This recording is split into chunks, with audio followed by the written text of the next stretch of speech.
मुझे सबसे बेकार F rank ability water drop मिलती है, जो सिर्फ स्कूल की सबसे खूबसूरत लड़की के होंठ गीले करने के काम आती है। मेरे क्लासमेट्स सब मुझ पर हंसते हैं और मुझे बेकार कहते हैं। तो जब लड़ाई की बात आती है, वो मुझे आगे धकेल देते हैं जैसे मैं कोई शिकार हूँ बिना सोचे समझे। लेकिन एक सेकंड बाद जिसे शिकार बनाया गया था वो सब कुछ चीरने लगता है। ये सब इसलिए क्योंकि मैंने सब्लिमेशन सिस्टम जगाया है। सबसे बेकार वाटर ड्रॉप एबिलिटी को एसएसएस रैंक से भी ऊपर की ताकत में बदलकर समुद्र देवता का गुस्सा। एक तेज हवा में एक घुटन भरा बोझ लेकर आती है, जो एक छोड़ी हुई स्टील फैक्ट्री की टूटी हुई दीवारों से गुजरती है। एक तेज धक्के से मैं लड़खड़ा जाता हूँ। मेरे पैरों के नीचे कंकड़ एक तेज आवाज के साथ फिसल जाते हैं। मैं अपना संतुलन बनाता हूँ और अपनी यूनिफॉर्म के फीके सफेद कफ्स झाड़ता हूँ।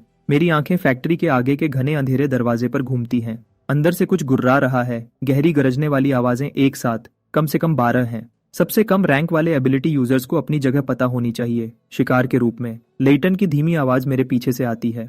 एवन मोर में लिन फैमिली का यंग मास्टर एक डंडा घुमा रहा है जो ऊपर से नीचे तक पूरा लाल चमक रहा है। उसकी ऊपर की नाचती हुई आग उसके होंठ के कोने पर बनी ठंडी मुस्कुराहट को रोशन कर रही है। एक टियर 2 फायर एलिमेंट स्टाफ, सबसे अच्छा क्वालिटी का। वो डंडा अकेला ही एक मामूली परिवार की 3 पीढ़ियों को खिला सकता है। पाथफाइंडर यूनिट अपनी जगह पर है। लेटन का एक चमचा चिल्लाता है, ध्यान दो डरपोकों, सबसे कमजोर लोग यहाँ खत्म होते हैं। कई सारे स्टूडेंट्स जो कॉम्बैट असेसमेंट दे रहे हैं सेफ्टी लाइन के पीछे खड़े हैं। उनके चेहरे पर कोई भाव नहीं है। कुछ तरस खा रहे हैं, कुछ को सुकून है। सुकून है कि वो नहीं है जिन्हें वहां धकेला जा रहा है। बेचारा लड़का।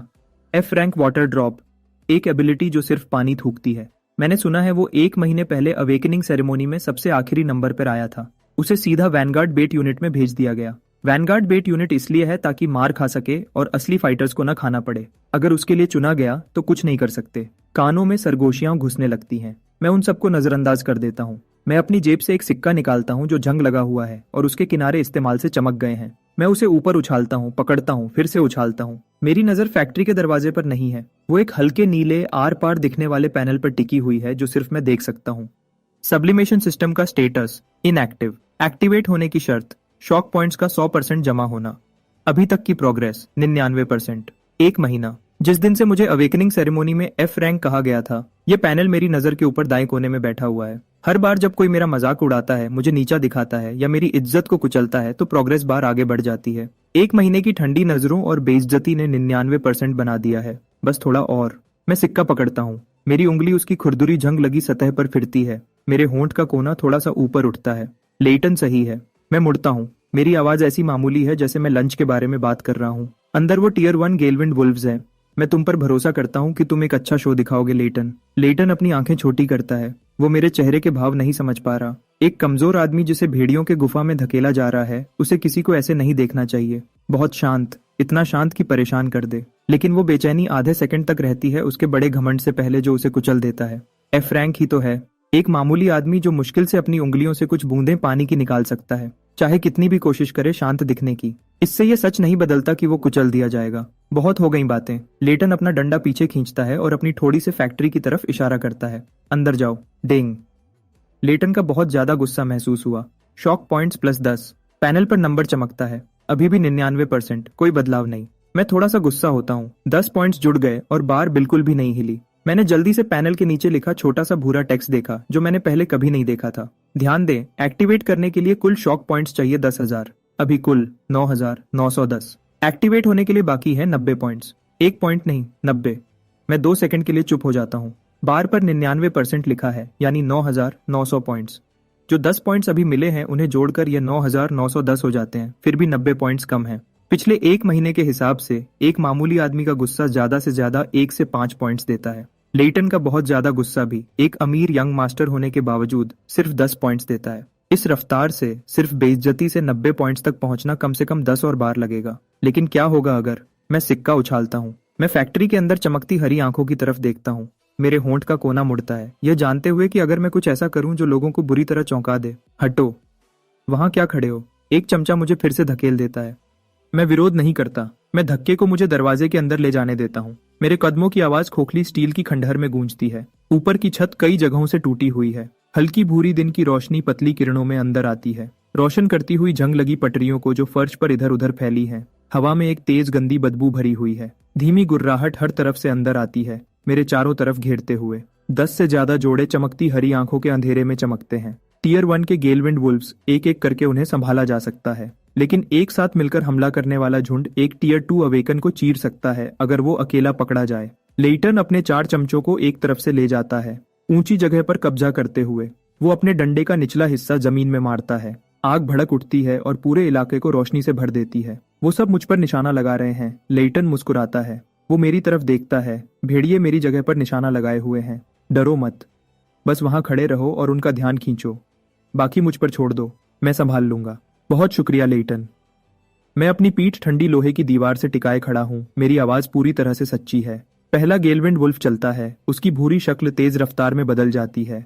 एक पतली हल्के हरे रंग की तेज धार उसके शरीर के चारों तरफ है जब वो तेजी से मेरे गले की तरफ लपकता है। मैं भागता नहीं, मैं अपना हाथ भी नहीं उठाता, मैं बस अपना सिर थोड़ा सा झुकाता हूँ। मेरी नजर लपकते हुए भेड़िए पर से गुजरती है और दूर एक गहरी जगह पर रुक जाती है। वहां एक हल्की एनर्जी की निशानी है जो ध्यान से छुपाई गई है। जानवर नहीं, एक इंसान, और वो भी ताकतवर। मेरा ध्यान वापस आता है। भेड़िए के पंजे मेरे गले से 10 सेंटीमीटर दूर हैं। मेरी दाईं इंडेक्स उंगली थोड़ी सी उठती है। उसकी नोक पर पानी की एक बूंद बनती है, छोटी सी, बिल्कुल साफ, बिल्कुल मामूली। F rank ability water drop. वो बूंद चुपचाप बहुत तेज चलती है, सीधा जाकर भेड़िए की दाईं आंख के आंसू वाली जगह पर लगती है। भेड़िए का सिर जोर से पीछे झटकता है। इस झटके से वो आखिरी 10 सेंटीमीटर में हट जाता है। उसका सिर मेरे पीछे की लोहे की दीवार से एक धीमी आवाज के साथ टकराता है। वो गिर जाता है बेहोश। ये सब होने में 1 सेकंड से भी कम लगा। अंधेरे में छुपी एनर्जी की निशानी अंधेरे में बस एक पल के लिए हिल जाती है।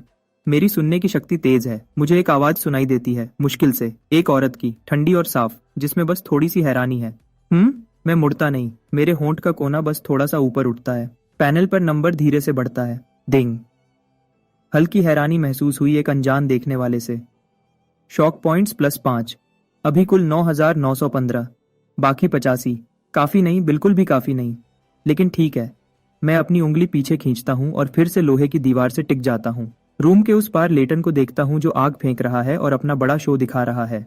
शो तो अभी शुरू हुआ है। इसी बीच जब लेटन तीसरे गेलविंड वुल्फ को गिरा देता है, वो मेरी तरफ वापस देखता है जो अभी भी दीवार के पास खड़ा हूँ।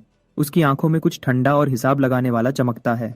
वो झुकता है और अपने पास खड़े चमचे से कुछ फुसफुसाता है। चमचा सिर हिलाता है और अपनी जैकेट के अंदर से एक छोटी बंद शीशी निकालता है।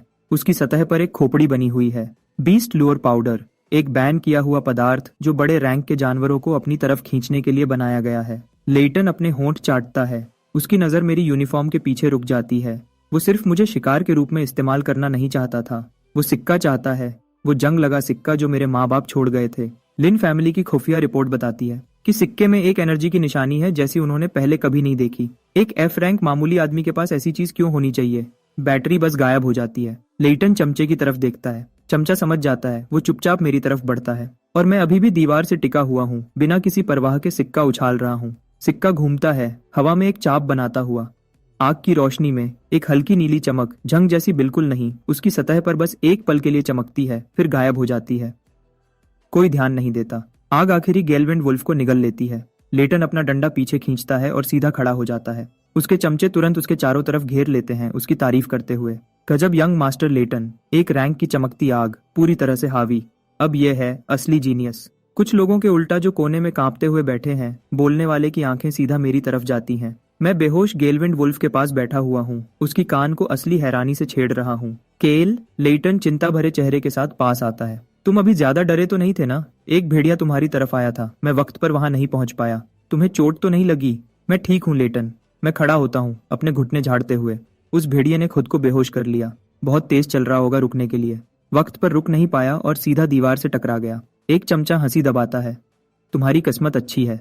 लेटन जवाब नहीं देता, उसे परवाह नहीं। एक अकेला टीयर 1 गेलविंड वुल्फ, तो क्या हुआ? अगर इस बार मेरी किस्मत अच्छी थी भी तो इससे क्या बदलता है? जो आगे होगा वही सबसे जरूरी है। सब 5 मिनट आराम करो। लेटन अपनी आवाज धीमी करता है, अपने चमचों से बात करते हुए। फिर हम कोर जोन में घुसेंगे। जैसे ही वो यह कहता है, एक चमचा पहले ही चुपचाप मेरे पीछे से फिसल गया है। उंगलियों से सिरेमिक शीशी को पकड़े हुए वो उसके ढक्कन को हल्का सा घुमाता है। एक लगभग न दिखने वाली धूल गिरती है और ठीक से मेरी यूनिफॉर्म के पीछे मेरी कॉलर के अंदर चिपक जाती है। बीस्ट ल्यूर पाउडर, रंगहीन, बिना खुशबू के, ऐसा माना जाता है। लेकिन मुझे हल्की सी एक कच्ची मीठी खुशबू की आती है, जैसे पुरानी एनर्जी किसी खनिज के साथ मिली हुई, हल्की लेकिन मौजूद। मैं चमचे का हाथ अपनी बगल की नजर से देखता हूँ जब वो उसे पीछे खींचता है।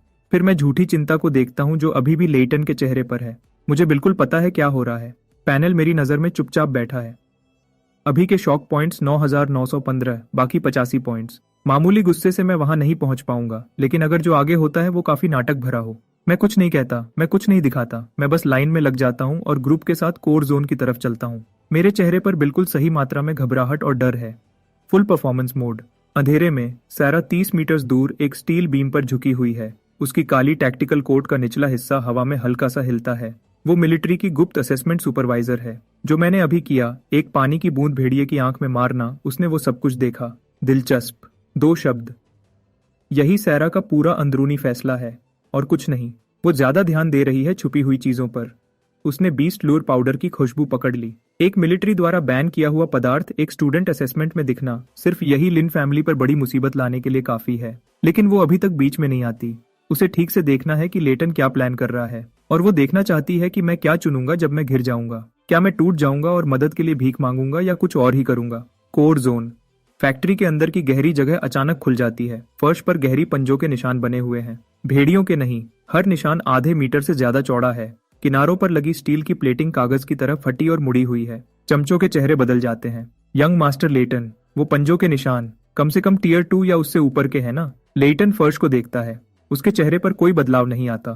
तो क्या, ज्यादा से ज्यादा कुछ बचे हुए टियर 2 जानवर, मैं उन्हें अकेला संभाल सकता हूँ। जैसे ही वो ये कहता है, उसकी नजर मामूली तरीके से मेरी यूनिफॉर्म के पीछे की कॉलर पर घूमती है। बीस्ट लूर पाउडर को पूरी तरह से फैलने में 15 मिनट लगते हैं। अभी सिर्फ 7 मिनट हुए हैं। एक बार जब पाउडर पूरा असर दिखाएगा, मेरी खुशबू एक सिग्नल फ्लेयर की तरह काम करेगी। 3 ली के अंदर के हर जानवर को खींचकर मेरी जगह पर। उसके बाद होने वाले हंगामे में एक F रैंक मामूली आदमी के मरने पर कौन ध्यान देगा। लेटन अपने दिमाग में मिनट गिनता है। उसके चेहरे पर मुस्कुराहट धीरे धीरे और शांत होती जाती है।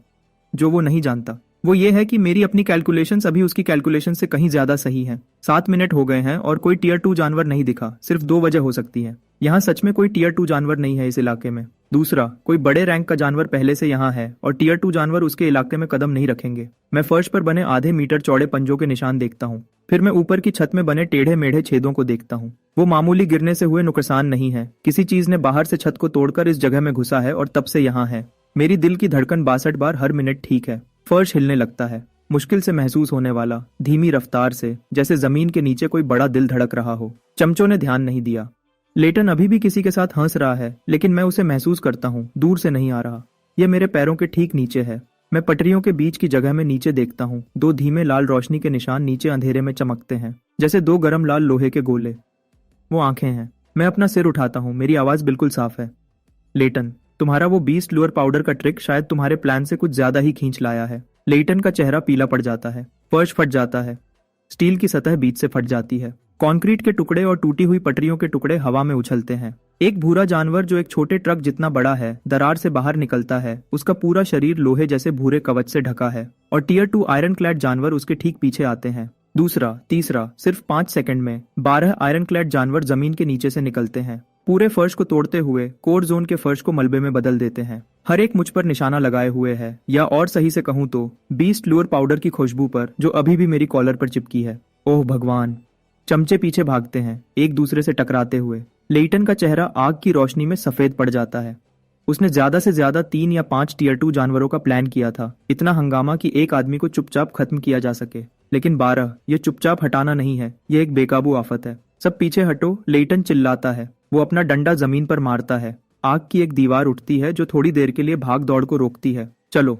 वो मुड़ता है और भागता है। उसके चारों चमचे तुरंत पीछे लग जाते हैं। 10 या उससे ज्यादा कदम चलने के बाद लेटन घूमता है और मेरी तरफ वापस चिल्लाता है, रुको, मैं मदद के लिए जा रहा हूँ। अच्छा परफॉर्मेंस, लेकिन उसके पैर एक पल के लिए भी धीमे नहीं होते। मैं वहीं खड़ा रहता हूँ, लेटन और उसके ग्रुप की पीठ को कॉरिडोर में गायब होते हुए देखते हुए। मेरा चेहरा खाली है। आग की दीवार पहले ही कमजोर पड़ रही है। ज्यादा से ज्यादा 5 सेकंड जब तक वो बुझ जाएगी। मैं भागता नहीं। मुझे शॉक पॉइंट्स चाहिए। अभी के शॉक पॉइंट्स 9,915, बाकी 85 पॉइंट्स। मुझे एक ऑडियंस चाहिए जिसे काफी जोर से चौंकाया जा सके। मेरी नजर 30 मीटर दूर स्टील बीम पर से गुजरती है। वो छुपी हुई एनर्जी की निशानी अभी भी वहां है, और आयरन क्लैड जानवरों के आने से उसकी धड़कन तेज हो गई है। साफ दिख रहा है। जो भी है वो घबराया हुआ है, सोच रहा है कि बीच में आए या नहीं। काफी है।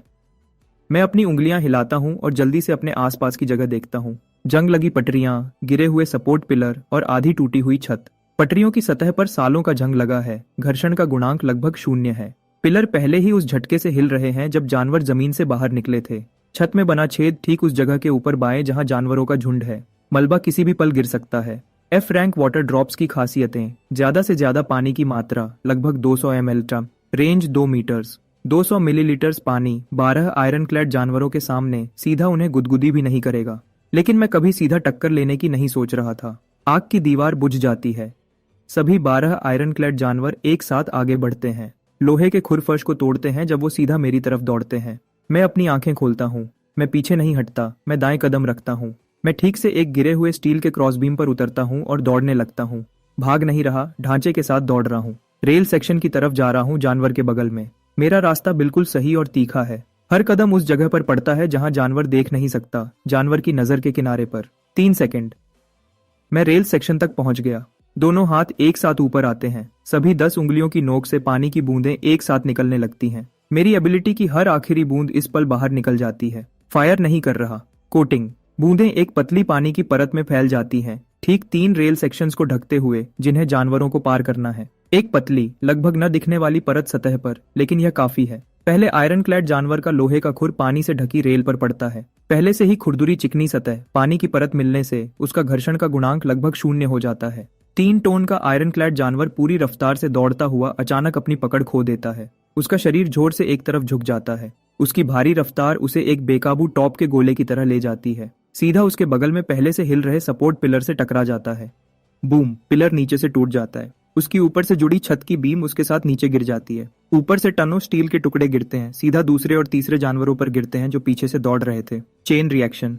चौथा जानवर दूसरे पानी की परत वाले सेक्शन से टकराता है। 5वां और छठा पाइलॉन ठीक पीछे एक ढेर में टकरा जाते हैं। बचे हुए जानवरों को अपना रास्ता अपनी ही जाति के बड़े शरीरों से बंद मिलता है। कवच वाली खोलों के टकराने की आवाज एक दूसरे से टकराकर पूरी फैक्ट्री में गरजती है। 5 second. 12। Tier 2 ironclad beasts का हमला 5 सेकंड में 200 ml पानी से खत्म कर दिया गया। अंधेरे में बीम पर सैरा सीधी खड़ी हो गई है। उसकी तलवार के हैंडल को पकड़े हुए उंगलियां दबाव से सफेद पड़ गई हैं। उसके होंठ थोड़े से खुलते हैं। उसकी आंखों की पुतलियां अपनी हद तक छोटी हो गई हैं। F rank water drop. तुमने ये एफ रैंक वाटर ड्रॉप से किया। ये लड़ाई नहीं है, ये पूरे मैदान को कंट्रोल करना है। उस पल में जो उभरता है वो हल्की हैरानी नहीं है, ये एक बहुत बड़ा न रुकने वाला झटका है। पैनल पर नंबर तेजी से बदलने लगते हैं। डिंग! बहुत बड़ा झटका महसूस हुआ एक अनजान देखने वाले से। Shock points +80। अभी कुल 9,995, बाकी 5, बस 5 पॉइंट्स कम। तभी मुझे कदमों की आवाज सुनाई देती है। लेटन वापस भाग रहा है, किसी अचानक की अच्छाई की वजह से नहीं। जिस कॉरिडोर में वो भागा था वो अब गेलविंड वुल्व्स के एक और झुंड से बंद है, जिन्होंने बीस्ट लूर पाउडर की खुशबू पकड़ ली थी। 2 खतरों के बीच फंसा हुआ, कहीं जाने की जगह नहीं, उसके पास वापस आने के अलावा कोई रास्ता नहीं। लेटन कोर जोन में वापस घुसता है और उसके सामने का नजारा उसके दिमाग को बंद कर देता है। 12 आयरन क्लैड जानवर फैलकर बेकार मलबे के एक ढेर में जमा हो गए हैं और मैं इन सबके बीच खड़ा हूँ, बिल्कुल सही सलामत, एक जंग लगा सिक्का उछालता और पकड़ता हुआ। मैं मुड़ता हूँ और लेटन की आंखों में देखता हूँ। मास्टर लेटन, मैं मुस्कुराता हूँ। वो मदद कहाँ है? लेटन के होंठ बुरी तरह कांपते हैं। उसका दिमाग जो वो देख रहा है उसे समझ नहीं पा रहा। तुमने कैसे? उसके खत्म करने से पहले फर्श फिर से हिलता है, इस बार दूर से नहीं। उसकी वजह ठीक हमारे नीचे है। 12 आयरन क्लैड जानवरों के एक ढेर हुए मलबे के नीचे और गहरी जमीन के नीचे लाल गहरी एनर्जी की एक घुटन भरी लहर फर्श की दरारों से ऊपर आती है। छत का आखिरी सही हिस्सा नीचे से एक बड़े लाल हाथ से तोड़ दिया जाता है। मलबा उड़ती हुई धूल में से एक तूफान की तरह बरसता है। एक बड़ा काला आकार छत के छेद से नीचे गिरता है और जमीन पर टकराता है। उस टक्कर से सब लड़खड़ा जाते हैं। 5 मीटर लंबा, उसका पूरा शरीर खुरदुरी गहरी लाल चमड़ी से ढका है। लाल आंखें जिसमें पुतलियां नहीं हैं, सिर्फ शुद्ध बुराई है। एक टीयर 3 का सबसे ताकतवर लॉर्ड क्लास जानवर, ब्लड रेज एप, इस खंडहर का पूरा मालिक। लेटन का डंडा उसके हाथ से फिसल जाता है। उसमें इतनी ताकत भी नहीं है कि वो झुककर उसे उठा सके। ब्लड रेज एप अपना सिर नीचे करता है, उसकी लाल आंखें पूरे रूम में घूमती हैं। फिर वो एक हाथ आगे बढ़ाता है और उसे सबसे पास वाले चमचे पर बंद कर देता है। चिल्लाने का वक्त नहीं, उंगलियां बंद होती हैं। सोने और धुंध का एक झटका बाहर की तरफ फटता है। लेटन को आखिरकार अपनी आवाज मिलती है, एक बेशक्ल टूटी हुई चीख। मैं 15 मीटर दूर खड़ा हूँ, इस 5 मीटर बड़े राक्षस को ऊपर देखते हुए। पैनल पर नंबर धीरे से चमकते हैं। अभी के शॉक पॉइंट्स 9,995, बाकी 5। मेरी दिल की धड़कन अभी भी 62 बार हर मिनट है। सिक्का मेरी उंगलियों पर घूमता है। एक नीली रोशनी चमकती हुई गुजरती है। ब्लड रेज एप की नजर मुझ पर टिक जाती है। यह किसी को भी रिएक्ट करने का वक्त नहीं देता। यह दूसरे चमचे को पकड़ता है और उसे पटरियों पर पटक देता है। 2 पटरियां साफ टूट जाती हैं। आखिरी 2 चमचे आखिरकार भाग निकलते हैं। ब्लड रेज एप अपना सिर झुकाता है और बाएं वाले को चुनता है। 1 कदम, 15 मीटर्स पार कर लिए। उसका बड़ा हाथ नीचे आता है। फर्श 2 मीटर्स गहरे गड्ढे में बदल जाता है। वो मुड़ता है। उसकी लाल आंखें लेटन पर टिक जाती हैं। नहीं, मेरे पास मत आओ। लेटन के दांत बज रहे हैं। उसके डंडे के बीच की आग उसके हाथों से भी ज्यादा कांपती है। वो जानता है कि भागना बेकार है। मैं लिन फैमिली का वारिस हूँ। लेटन चिल्लाता है। वो डंडे को अपने सिर के ऊपर उठाता है। उसकी सारी स्पिरिचुअल एनर्जी उसमें तेजी से भर जाती है। 2 मीटर्स चौड़ी आग की एक तेज धारा सीधा ब्लड रेज एप की छाती पर लगती है। येलो धुआं छोड़ता है। ब्लड रेज एप अभी भी खड़ा है। उसके सीने की गहरी लाल चमड़ी का रंग अभी तक और गहरा नहीं हुआ था। अपने सीने की तरफ देखता है, फिर वह लेटन की तरफ देखता है। उसका चेहरा सब कुछ कह रहा था। बस इतना ही। लेटन की आंखों की पुतलियां तेजी से सिकुड़ती हैं। ब्लड रेज एप अपना एक पैर उठाता है और नीचे रखता है। वह डंडा टूट जाता है। लेटन का सीधा हाथ, जो अभी भी उसे पकड़े हुए था, जमीन में धंस जाता है। मेरा हाथ, लेटन चिल्लाता है और गिर जाता है। उसका पूरा शरीर कांप रहा था। कुछ गरम उसकी पैंट की टांग पर फैल जाता है। हवा में एक तेज गंदी बदबू भर जाती है। ब्लड रेज एप अपना दूसरा हाथ उठाता है और लेटन के सर की तरफ नीचे लाता है। उसी पल 30 मीटर दूर एक स्टील बीम से बर्फ जैसी नीली रोशनी की एक लकीर फूट पड़ती है। सैरा अपनी छुपी हुई जगह से नीचे कूदती है। उसका काला कोट हवा में फैल जाता है। हर हाथ में एक वाइब्रो ब्लेड पकड़ा हुआ था। वह दोनों ब्लेड्स पूरी ताकत से ब्लड रेज एप की रीढ़ की हड्डी पर मारती है। एस रैंक की एबिलिटी फ्रॉस्ट क्लीव। जैसे ही ब्लेड्स चमड़ी को छूते हैं, बंदर की पीठ पर बर्फ की एक परत बन जाती है और फिर रुक जाती है। सैरा को एक डरावनी टक्कर महसूस होती है। उसके हाथों की उंगलियों के बीच तेज दर्द होता है। सुनहरी एनर्जी हैंडल्स से नीचे रिसने लगती है। पूरी ताकत से 2 एस रैंक वाइब्रो ब्लेड्स, और इससे टियर 3 पीक लॉर्ड की पीठ पर सिर्फ एक हल्का सफेद निशान पड़ता है जो मुश्किल से दिखता है। ब्लड रेज एप अपना सर घुमाता है। एक बाजू बगल में घुमाता है। सैरा अपने ब्लेड्स को रोकने के लिए आगे करती है। एक धीमी टक्कर होती है और उसका शरीर पीछे की तरफ उड़ता है और 30 मीटर दूर भट्टी के मलबे में रीढ़ की हड्डी के बल टकरा जाता है। भट्टी की लोहे की दीवार इंसान के शरीर के आकार में अंदर की तरफ धंस जाती है। वह उस गड्ढे से बाहर फिसलती है और घुटनों के बल गिर जाती है। दोनों ब्लेड्स जमीन में धंस चुके हैं। मुश्किल से उसका शरीर संभाले हुए हैं। उसके होंठ के कोने से सुनहरी रोशनी धीरे धीरे रिस रही है। एक मिलिट्री एस रैंक एलीट एक ही बार में बुरी तरह जख्मी हो गया। कमरे में हर किसी के सीने में पिघले हुए लोहे की तरह मायूसी भर जाती है। ब्लड रेज एप अपने असली निशाने की तरफ वापस मुड़ता है। मैं अभी भी 15 मीटर दूर खड़ा हूँ, बिल्कुल उसी तरह जैसे बंदर के आने से पहले था। लोहे की दीवार की तरफ पीठ किए, सिक्का मेरी उंगलियों पर घूम रहा है। दिल की धड़कन 62। पैनल पर नंबर धीरे से चमक रहे हैं। अभी के शॉक पॉइंट्स 9975, बाकी 5। मैं अपना सर उठाता हूँ। मेरी नजर ब्लड रेज एप से गुजरती है और दूर घुटनों के बल बैठी सारा तक पहुंचती है। और उसकी बर्फ जैसी नीली आंखों में एक एहसास है जिसे मैं बहुत अच्छे से जानता हूँ। डर नहीं, जिद, बल्कि उस इंसान की शुद्ध लाचार मायूसी जिसने सब कुछ दे दिया और कुछ नहीं बदला। भागो। सैरा एक शब्द मुश्किल से बोल पाती है। उसकी आवाज इतनी खराब थी कि मुश्किल से सुनाई दे रही थी। ब्लड रेज एप पहले ही मेरी तरफ एक कदम बढ़ा चुका है। मैं सिक्का जेब में रख लेता हूँ। मैं अपनी यूनिफॉर्म से धूल झाड़ता हूँ। आसान। मेरी आवाज तेज नहीं थी, लेकिन वह हर गूंज और मायूसी की हर आवाज को एक अनोखी सफाई से काट देती है। फिर मैं लोहे की दीवार के पीछे से बाहर निकलता हूँ और ब्लड रेज एप की तरफ चलने लगता हूँ। सैरा की आंखों की पुतलियां बड़ी हो जाती हैं और एक एफ रैंक सीधे एक टियर 3 पीक लॉर्ड की तरफ जा रहा है। उस पल उसकी हर ट्रेनिंग, उसकी हर इंस्टिंक्ट, हर जंग के मैदान का हर सबक, कुछ भी उसके सामने के इस नजारे को समझा नहीं सकता था। उसका दिल एक पल के लिए धड़कना भूल जाता है, फिर जोर से वापस धड़कता है। पैनल पर आखिरी नंबर बदलता है। डिंग सारा की बेइंतहा मायूसी मिली। शॉक पॉइंट्स जमा 50। अभी का टोटल 10,045। चालू होने की शर्त पूरी हुई। सब्लिमेशन सिस्टम अब ऑफिशियली चालू हो गया है। हल्का नीला पैनल मेरी आंखों के सामने फट जाता है। हर तरफ सुनहरी रोशनी। जैसे ही सुनहरी रोशनी पैनल से फूटी, मेरी पूरी नजर उसमें खो गई। सब्लिमेशन सिस्टम ऑफिशियली चालू हो गया। होस्ट की अभी की ability F rank water drop. एक सब्लिमेशन अवेलेबल है। एफ रैंक वाटर ड्रॉप को सबलाइम करने के लिए 1000 शॉक पॉइंट्स खर्च करें। मैं देर नहीं करता। सबलाइम।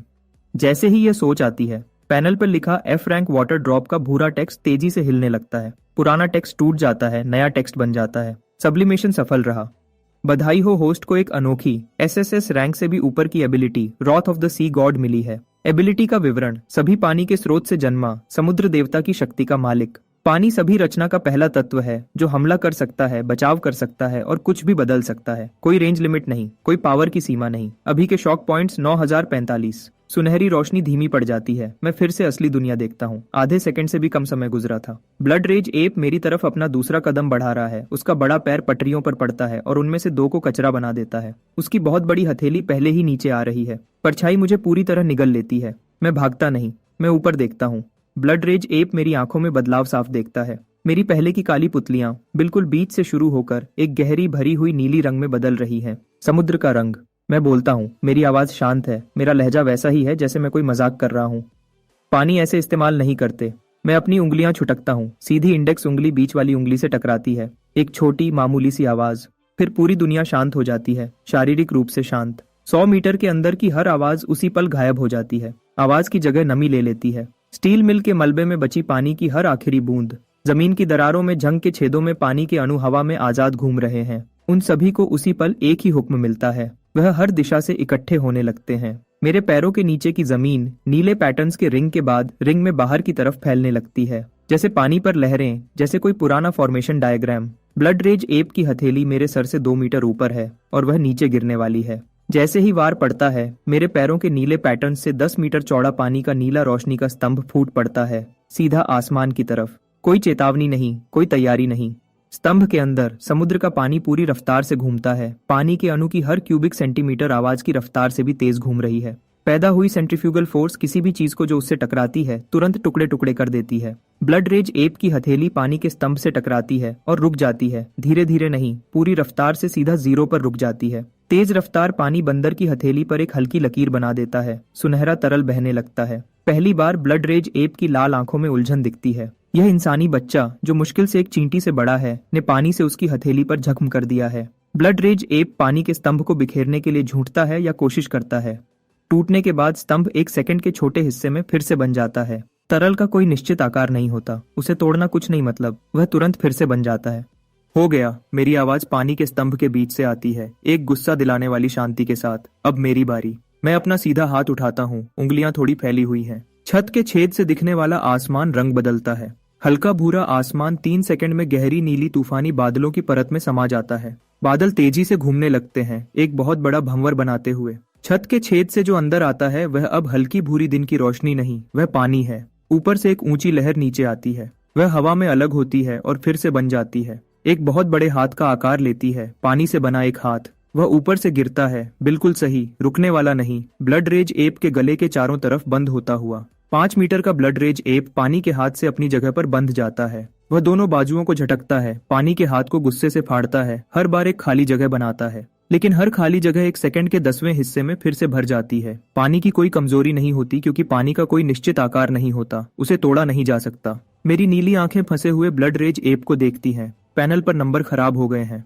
डिंग सारा का बहुत बड़ा झटका मिला, शॉक पॉइंट्स जमा 200। डिंग लेटन का बेइंतहा डर और दिमागी खराब होना मिला, शॉक पॉइंट्स जमा 150। डिंग अनजान चेले का दिमागी संतुलन बिगड़ना मिला, शॉक पॉइंट्स जमा 80। डिंग दूर से देखने वाले कई लोगों का कलेक्टिव झटका मिला, शॉक पॉइंट्स जमा 500। अभी के शॉक पॉइंट्स 9975। नंबर अभी भी बढ़ रहे हैं। मैं ब्लड रेज एप को देखता हूँ और उसके थकने का इंतजार करता हूँ। उसकी कोशिशों की ताकत कम हो रही है, इसलिए नहीं कि वह हार मान रहा है, बल्कि इसलिए कि पानी के हाथ की पकड़ कसती जा रही है। फिर भी उसने अभी तक अपनी जीवन शक्ति नहीं खोई है। एक टियर 3 पीक लॉर्ड की जीवन शक्ति, जो पहले मैंने जिससे भी डील किया है उससे कहीं ज्यादा मजबूत है।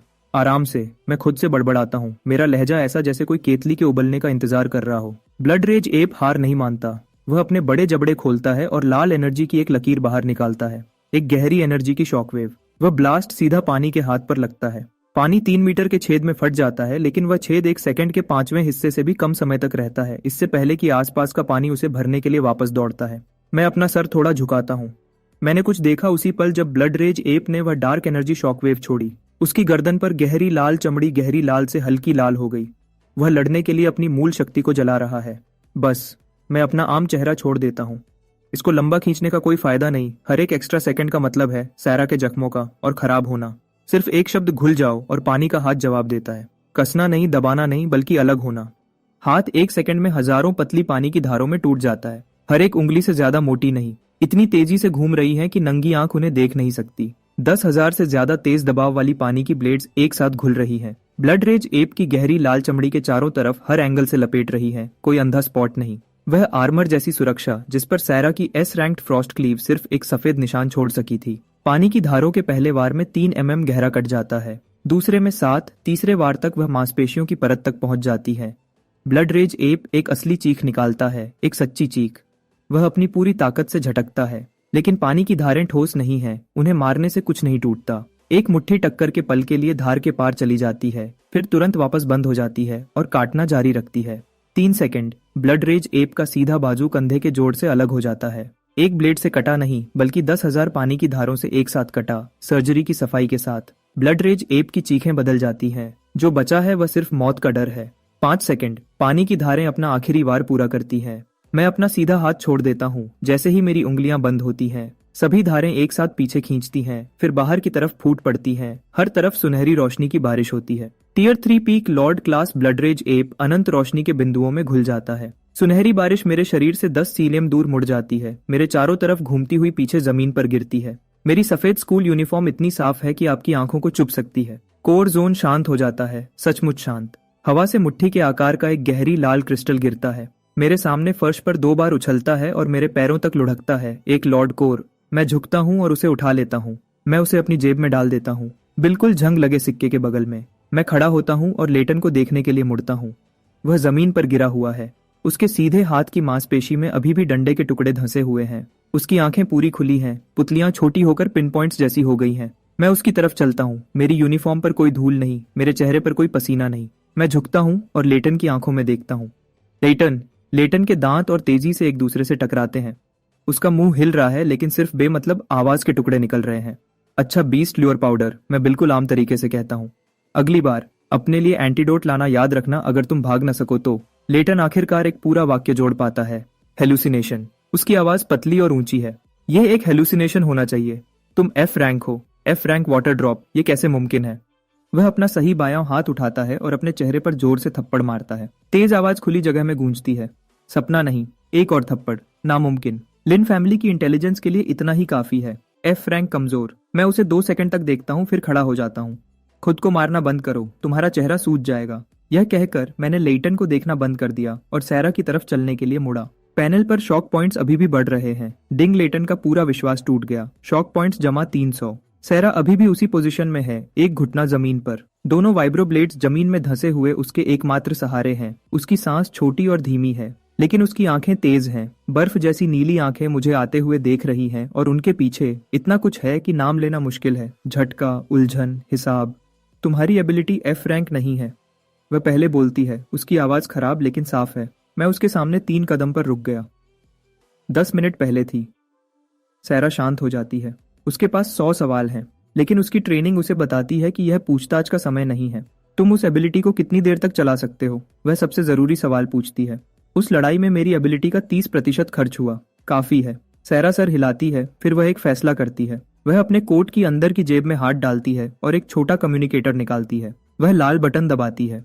मिलिट्री इमरजेंसी चैनल, यह सैरा है, ID सियरा 017। उसकी आवाज एक सिपाही की तरह तेज हो जाती है। Avon Moor eastern district abandoned steel mill assessment zone में S रैंक या उससे ऊपर की इमरजेंसी चल रही है। Peak lord class blood rage ape को खत्म कर दिया गया है। मैं जख्मी हूँ, साइट पर स्टूडेंट्स को नुकसान हुआ है, तुरंत मदद चाहिए। दूसरी तरफ से 3 सेकंड की खामोशी, फिर एक अधेड़ उम्र के आदमी की आवाज आती है, कसमासाई और नियंत्रित। टियर 3 पीक लॉर्ड खत्म सैरा, कंफर्म। क्या तुमने उसे मारा? सैरा मेरी तरफ देखती है।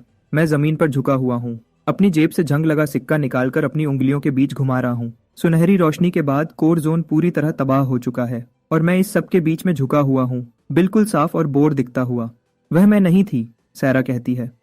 तो कौन?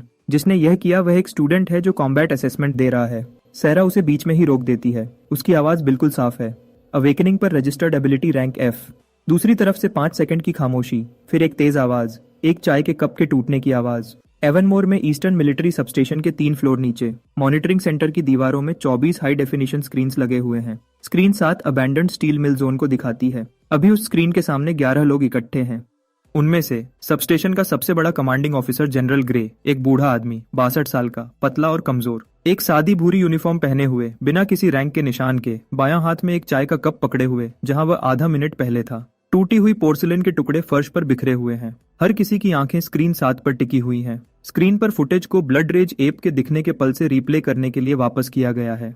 पानी के हाथ का कुछ नहीं से बन जाना, पानी की धारों का हमला करना, सुनहरी रोशनी की बारिश। हर फ्रेम को धीमा किया गया और 3 बार चलाया गया। स्क्रीन के सीधे हाथ पर एनर्जी डिटेक्शन डेटा पैनल, जिस पर ब्लड रेज एप को खत्म किया गया। लाल एक्सक्लेमेशन मार्क्स की दीवार बन गया। पीक रीडिंग्स चार्ट से बाहर हैं। रीड, टेक्निकल टीम का हेड, थोड़ा हैरान लगता है। हमने टाइप 7 एनर्जी डिटेक्टर्स लगाए थे, उनकी मैक्सिमम रेंज SSS रैंक तक है। आज वह मैक्स आउट नहीं हुआ बल्कि ओवरफ्लो हो गया।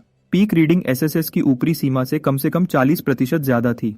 मॉनिटरिंग सेंटर में कोई नहीं बोलता। जनरल ग्रे स्क्रीन पर सफेद यूनिफॉर्म में लड़के को घूरता है। रिप्ले उस पल रुका हुआ है जब लड़ाई खत्म होती है। मैं सुनहरी रोशनी से ढके कोर जोन के बीच में झुका हुआ अपने हाथ में एक सिक्का घुमा रहा हूँ। मेरी यूनिफॉर्म पर धूल का एक भी कण नहीं। उसकी फाइल निकालो, जनरल ग्रे कहता है। 30 सेकंड बाद मेरे स्टूडेंट रिकॉर्ड्स मेन स्क्रीन पर दिखाए जाते हैं। नाम KL, उम्र 17, awakening rank F, ability water drop. Notes कुछ नहीं, नामुमकिन हद तक साफ। F rank water drop. General grey की आंखें फाइल से हट जाती हैं। रीप्ले फुटेज पर वापस। स्क्रीन पर पानी का हाथ आसमान से नीचे आता है। सच कहूं तो उस तस्वीर में कुछ ऐसा है जैसे किसी पुराने फ्रेस्को की खूबसूरती। SSS रैंक से भी ऊपर। रीड अपना डेटा एक बार फिर कंफर्म करता है। जनरल, मेरी जानकारी के मुताबिक पूरे फेडरेशन में अभी सिर्फ 3 रजिस्टर्ड SSS रैंक अवेकनर्स हैं। SSS रैंक से ऊपर के लिए थियोरेटिकल लिटरेचर में एक शब्द है, मिथिक रैंक, लेकिन वह कॉन्सेप्ट 20 साल से एकेडमिक पेपर्स में ही रहा है। अब नहीं। जनरल ग्रे झुकता है और फर्श से अपने चाय के कप का एक टुकड़ा उठाता है। इस फुटेज को सबसे ऊंचे लेवल पर एन्क्रिप्ट करो। इस सेकंड से मौजूद हर कोई, आज जो कुछ भी आपने देखा वह सबसे ऊंचे मिलिट्री लेवल पर क्लासिफाइड है। किसी भी अनाधिकृत व्यक्ति को बताने पर मिलिट्री ट्रिब्यूनल। 10 लोग एक साथ जवाब देते हैं। जनरल ग्रे सीधा खड़ा होता है। कम्युनिकेशंस, मुझे सैरा के चैनल से जोड़ो। सैरा, वह स्टूडेंट अभी कहाँ है? बिल्कुल मेरे बगल में। एक छोटा सा रुकाव। वह आयरन क्लैड बीस्ट्स को पलट रहा है। जनरल ग्रे पलक झपकता है। पलट रहा है। जिन्हें उसने पानी की फिल्म से गिरा दिया था वह एक ढेर में थे। कुछ अपनी पीठ के बल फंसे हुए हैं और खुद को सीधा नहीं कर पा रहे। वह उन्हें पलटने में मदद कर रहा है। सैरा के लहजे में कुछ अजीब है। मजाक नहीं, बल्कि एक तरह की बेमतलबी जिसे वह सचमुच समझ नहीं पा रही। जनरल ग्रे पलटने के बारे में और नहीं पूछता। सैरा, तुम्हारे जख्मों का क्या हाल है? 3 पसलियां बुरी तरह जख्मी, बायां फेफड़ा चोटिल, अभी भी ठीक हूं। मदद और मेडिकल टीम रास्ते में है, 6 मिनट में पहुंचेंगे। ध्यान से सुनो। जनरल ग्रे मदद के आने से पहले 2 सेकंड अपने शब्द चुनता है। उस स्टूडेंट के प्रति कोई भी ऐसा काम मत करना जिसे धमकी माना जा सके। कोई पूछताछ नहीं, उसकी हरकत पर कोई रोक नहीं, समझे? एक और बात, वह बीस्ट ल्यूर पाउडर जो लेटन ने असेसमेंट के दौरान इस्तेमाल किया था, क्या तुमने उसे देखा? मैंने सब कुछ देखा। अच्छा, सबूत संभाल कर रखना। चैनल बंद। जनरल ग्रे मॉनिटरिंग रूम के बीच में खड़ा है। स्क्रीन 7 पर जमी हुई तस्वीर को घूर रहा है। उसके बगल में एक स्टाफ ऑफिसर ध्यान से पूछता है, जनरल, इस स्टूडेंट का क्या करें? क्या करें? शब्द से जनरल ग्रे की भौहें सिकुड़ जाती हैं। उसका क्या करें? वह वापस पूछता है। एक 17 साल का बच्चा जिसे वैनगार्ड बेट यूनिट ने कैनन फॉडर की तरह बाहर धकेल दिया, जिसके कपड़ों पर एक क्लासमेट ने बीस्ट ल्यूर पाउडर लगा दिया था, जो उस गड़बड़ का फायदा उठाकर उसे खत्म करना चाहता था।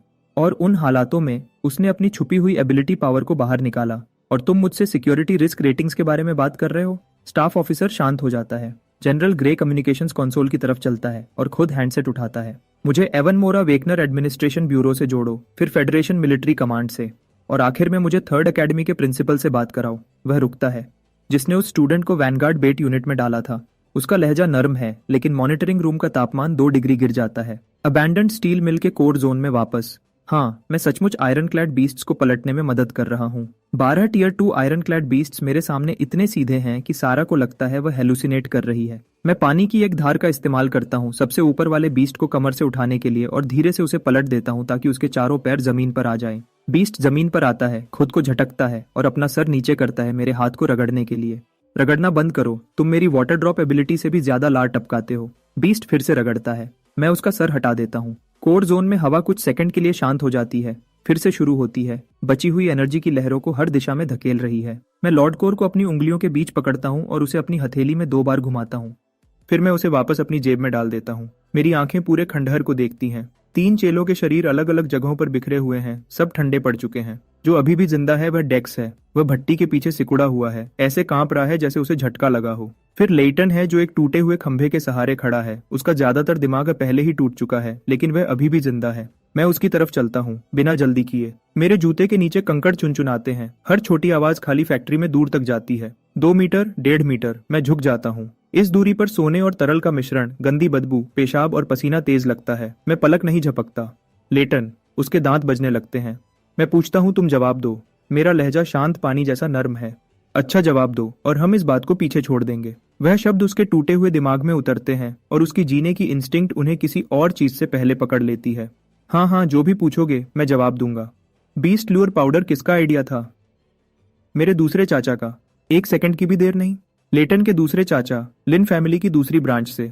उन्होंने ही मुझे असेसमेंट का इस्तेमाल करके तुम्हें हटाने को कहा था। वजह वह सिक्का था। लेटन की नजर मेरी जेब पर जाती है, फिर ऐसे वापस आती है जैसे जल गई हो। दूसरे चाचा ने कहा था कि सिक्के में एक ऐसी एनर्जी सिग्नेचर है जो उन्होंने पहले कभी नहीं देखी, एक ए रैंक्ड सीक्रेट रेल्म की पूरी आउटपुट से भी ज्यादा कीमत की। मेरा सीधा हाथ मेरी जेब के अंदर सिक्के की जंग लगी सतह को रगड़ता है। एक A rank secret realm 15 billion से शुरू होता है। हैरानी नहीं कि वह शांत नहीं रह सका। और कौन जानता है? सिर्फ दूसरे चाचा और मैं। उन्होंने कहा था कि यह फैमिली काउंसिल तक नहीं जा सकता। बूढ़े पेट्रियार्क को तो बिल्कुल नहीं बताना, अपने लिए रख रहा था। हाँ, सब कुछ जो मुझे जानना था। लेटन मेरे चेहरे को घूरता है। पागलपन से कोई भी निशान ढूंढ रहा है जो कहे कि उसके जवाब उसके जीने के लिए काफी थे। उसे मिल जाता है या उसे लगता है कि मिल गया। मेरे मुंह का कोना थोड़ा हिलता है। वह मोड़ लगभग नर्म लगता है। काइल, मैंने तुम्हें सब कुछ बता दिया। लेटन की आवाज अपनी हद तक खींचती है। मुझे जाने दो। मैं तुम्हें दूसरे चाचा से निपटने में मदद करूंगा।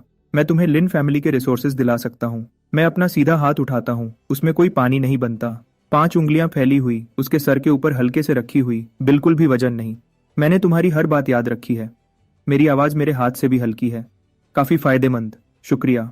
लेटन उस शुक्रिया से हैरान हो जाता है, लेकिन जो कुछ भी वह आगे कहने वाला था वह कभी बाहर नहीं आता। मेरी सीधी इंडेक्स उंगली लेटन के कान के पीछे की चमड़ी पर दबती है। इंसानी सर के सबसे कमजोर बिंदुओं में से एक। पानी की एक पतली धार बनती है, 8 mm डायमीटर में, इंसानी बाल से भी पतली। पानी की धार अंदर जाती है और मूल बिंदु पर लगती है। लेटन की पुतलियां अपनी आखिरी उलझी हुई नजर पर जम जाती हैं। उसका मुंह आधा खुला रह जाता है। उसका शरीर नहीं गिरता। खंभा और रेल उसकी बेजान मुद्रा को घेरते हैं। जिंदा इंसान से अलग नहीं लगता। पूरी प्रक्रिया आधे सेकंड से भी कम समय लेती है। मैं अपना हाथ पीछे खींचता हूँ। मेरे अंगूठे के एक झटके से मेरी उंगली के सिरे पर लगी बूंद मलबे की दरार में गिर जाती है। फिर सफाई का काम आता है। मैं झुकता हूँ और एक टुकड़ा उठाता हूँ। मुट्ठी के आकार का गहरी लाल एनर्जी के बचे हुए टुकड़े का एक हिस्सा। मैंने उसको लेटन के दाएं कनपट्टी के ऊपर वाले जख्म पर दबाया। वह जख्म पत्थर से बना था जो तब फेंका गया था जब ब्लड रेज एप जमीन से बाहर निकला था। उसमें एनर्जी का टुकड़ा लगा हुआ था। उसका एंगल बाहर से 20 डिग्री ऊपर और अंदर से नीचे था। यह बिल्कुल वैसा ही था जैसा किसी तेज धमाके की वजह से उड़ने वाले तेज टुकड़ों का होता है। मौत की वजह साफ है। निशान मिलते जुलते हैं। सबूत काफी हैं। ठीक है। मैं घूमकर भट्टी के पीछे गया। डेक्स ने खुद को एक गोला बनाकर समेट लिया था। हाथ सर के ऊपर थे। हर एक नस तन गई थी। हे! डेक्स बुरी तरह से डरकर हिला। उसके हाथों के बीच से एक खून से भरी आंख दिखी जो मेरी तरफ देख रही थी। मैं नीचे बैठ गया। जब फौज पूछने आए, तुम सच बताना। टेस्ट के दौरान तुम्हारा सामना एक टियर 3 बीस्ट से हुआ था। ऑफिसर सैरा और तुम्हारे ग्रुप ने मिलकर उसको थोड़ी देर तक रोके रखा। मैं एक कोने में छुपा रहा और कुछ नहीं किया। डेक्स हर बात को अपने दिमाग में 2 बार सोचता है। लेटन की बात करें तो मैंने अपनी थोड़ी रेलिंग की तरफ उठाई। लड़ाई के दौरान उसके सर पर ब्लड रेज एप से एनर्जी का टुकड़ा लगा। तुमने अपनी आंखों से यह होते हुए देखा। डेक्स ने मुझे 3 सेकंड तक देखा, फिर इतनी तेजी से सर हिलाया कि उसकी गर्दन में खिंचाव आ गया। ज्यादा मत करना, मैंने खड़े होते हुए कहा। अभी तुम जिस हालत में हो, बातें अटक अटक कर निकलना आम बात है। ज्यादा साफ बोलना तुम्हें फंसा देगा। डेक्स का सर हिलाना धीमा हो गया। डिंग। डेक्स का बहुत ज्यादा डर और झुकना पकड़ा गया। Shock points +35। हर छोटी चीज काम आती है। मैं मुड़ा और सारा की तरफ देखा। वह भट्टी के टूटे हुए हिस्से से सहारा लेकर खड़ी थी। उसका कोट उतारा हुआ था और मोड़कर उसकी पीठ के पीछे सहारा देने के लिए रखा था। मैं उसके पास गया। पास में टूटे हुए सामान के मलबे से मैंने एक थोड़ी साफ स्टील की प्लेट निकाली और उसको एक कच्चे प्लेटफॉर्म की तरह लगा दिया। फिर मैंने हवा से पानी निकाला। साफ पानी। हर गंदगी साफ की हुई। मैंने उसको सैरा की तरफ बढ़ाया। पियो। सैरा ने पानी के गोले को देखा जो मेरी हथेली के ऊपर हवा में तैर रहा था। वह थोड़ी देर के लिए रुकी, फिर अपना सर नीचे किया और एक घूंट लिया। जैसे ही वह पानी नीचे गया, उसके गले से उसके फेफड़ों तक एक ठंडक फैल गई। उसकी टूटी हुई पसलियों का तेज दर्द लगभग 30% कम हो गया। सैरा ने थोड़ा ऊपर देखा। इस पानी में ठीक करने का असर है। मुझे भी पक्का नहीं पता, मैंने सच्चाई से कहा। यह ताकत अभी मिली है। मैंने अभी तक इसकी जानकारी पूरी नहीं पढ़ी। सैरा ने 3 सेकंड तक मेरे चेहरे को देखा। यह एक जवान चेहरा था, 17 साल की उम्र का, जिसके नक्श अभी बचपन से पूरी तरह बाहर नहीं निकले थे। उतना ही साफ जितना वह धूल मुक्त सफेद यूनिफॉर्म। अजीब लग रहा था क्योंकि वह इतना असली नहीं लगता था। तुम्हारा नाम केएल है, सैरा ने कहा। यह सवाल नहीं था। हाँ, वह पहले वाला काम, भेड़िए की आंख में पानी की बूंद मारना, तुमने जानबूझकर किया था ताकि मैं उसको देख सकूं। मैंने इनकार नहीं किया। क्यों? मुझे किसी को हैरान करना था। जवाब बहुत छोटा था, लेकिन उसमें इतनी बात थी कि सारा कई सेकंड तक चुप रही। दूर से हेलीकॉप्टर के पंखों की आवाज आई। 6 फौजी हेलीकॉप्टर उत्तर पूर्व से उतर कर आए।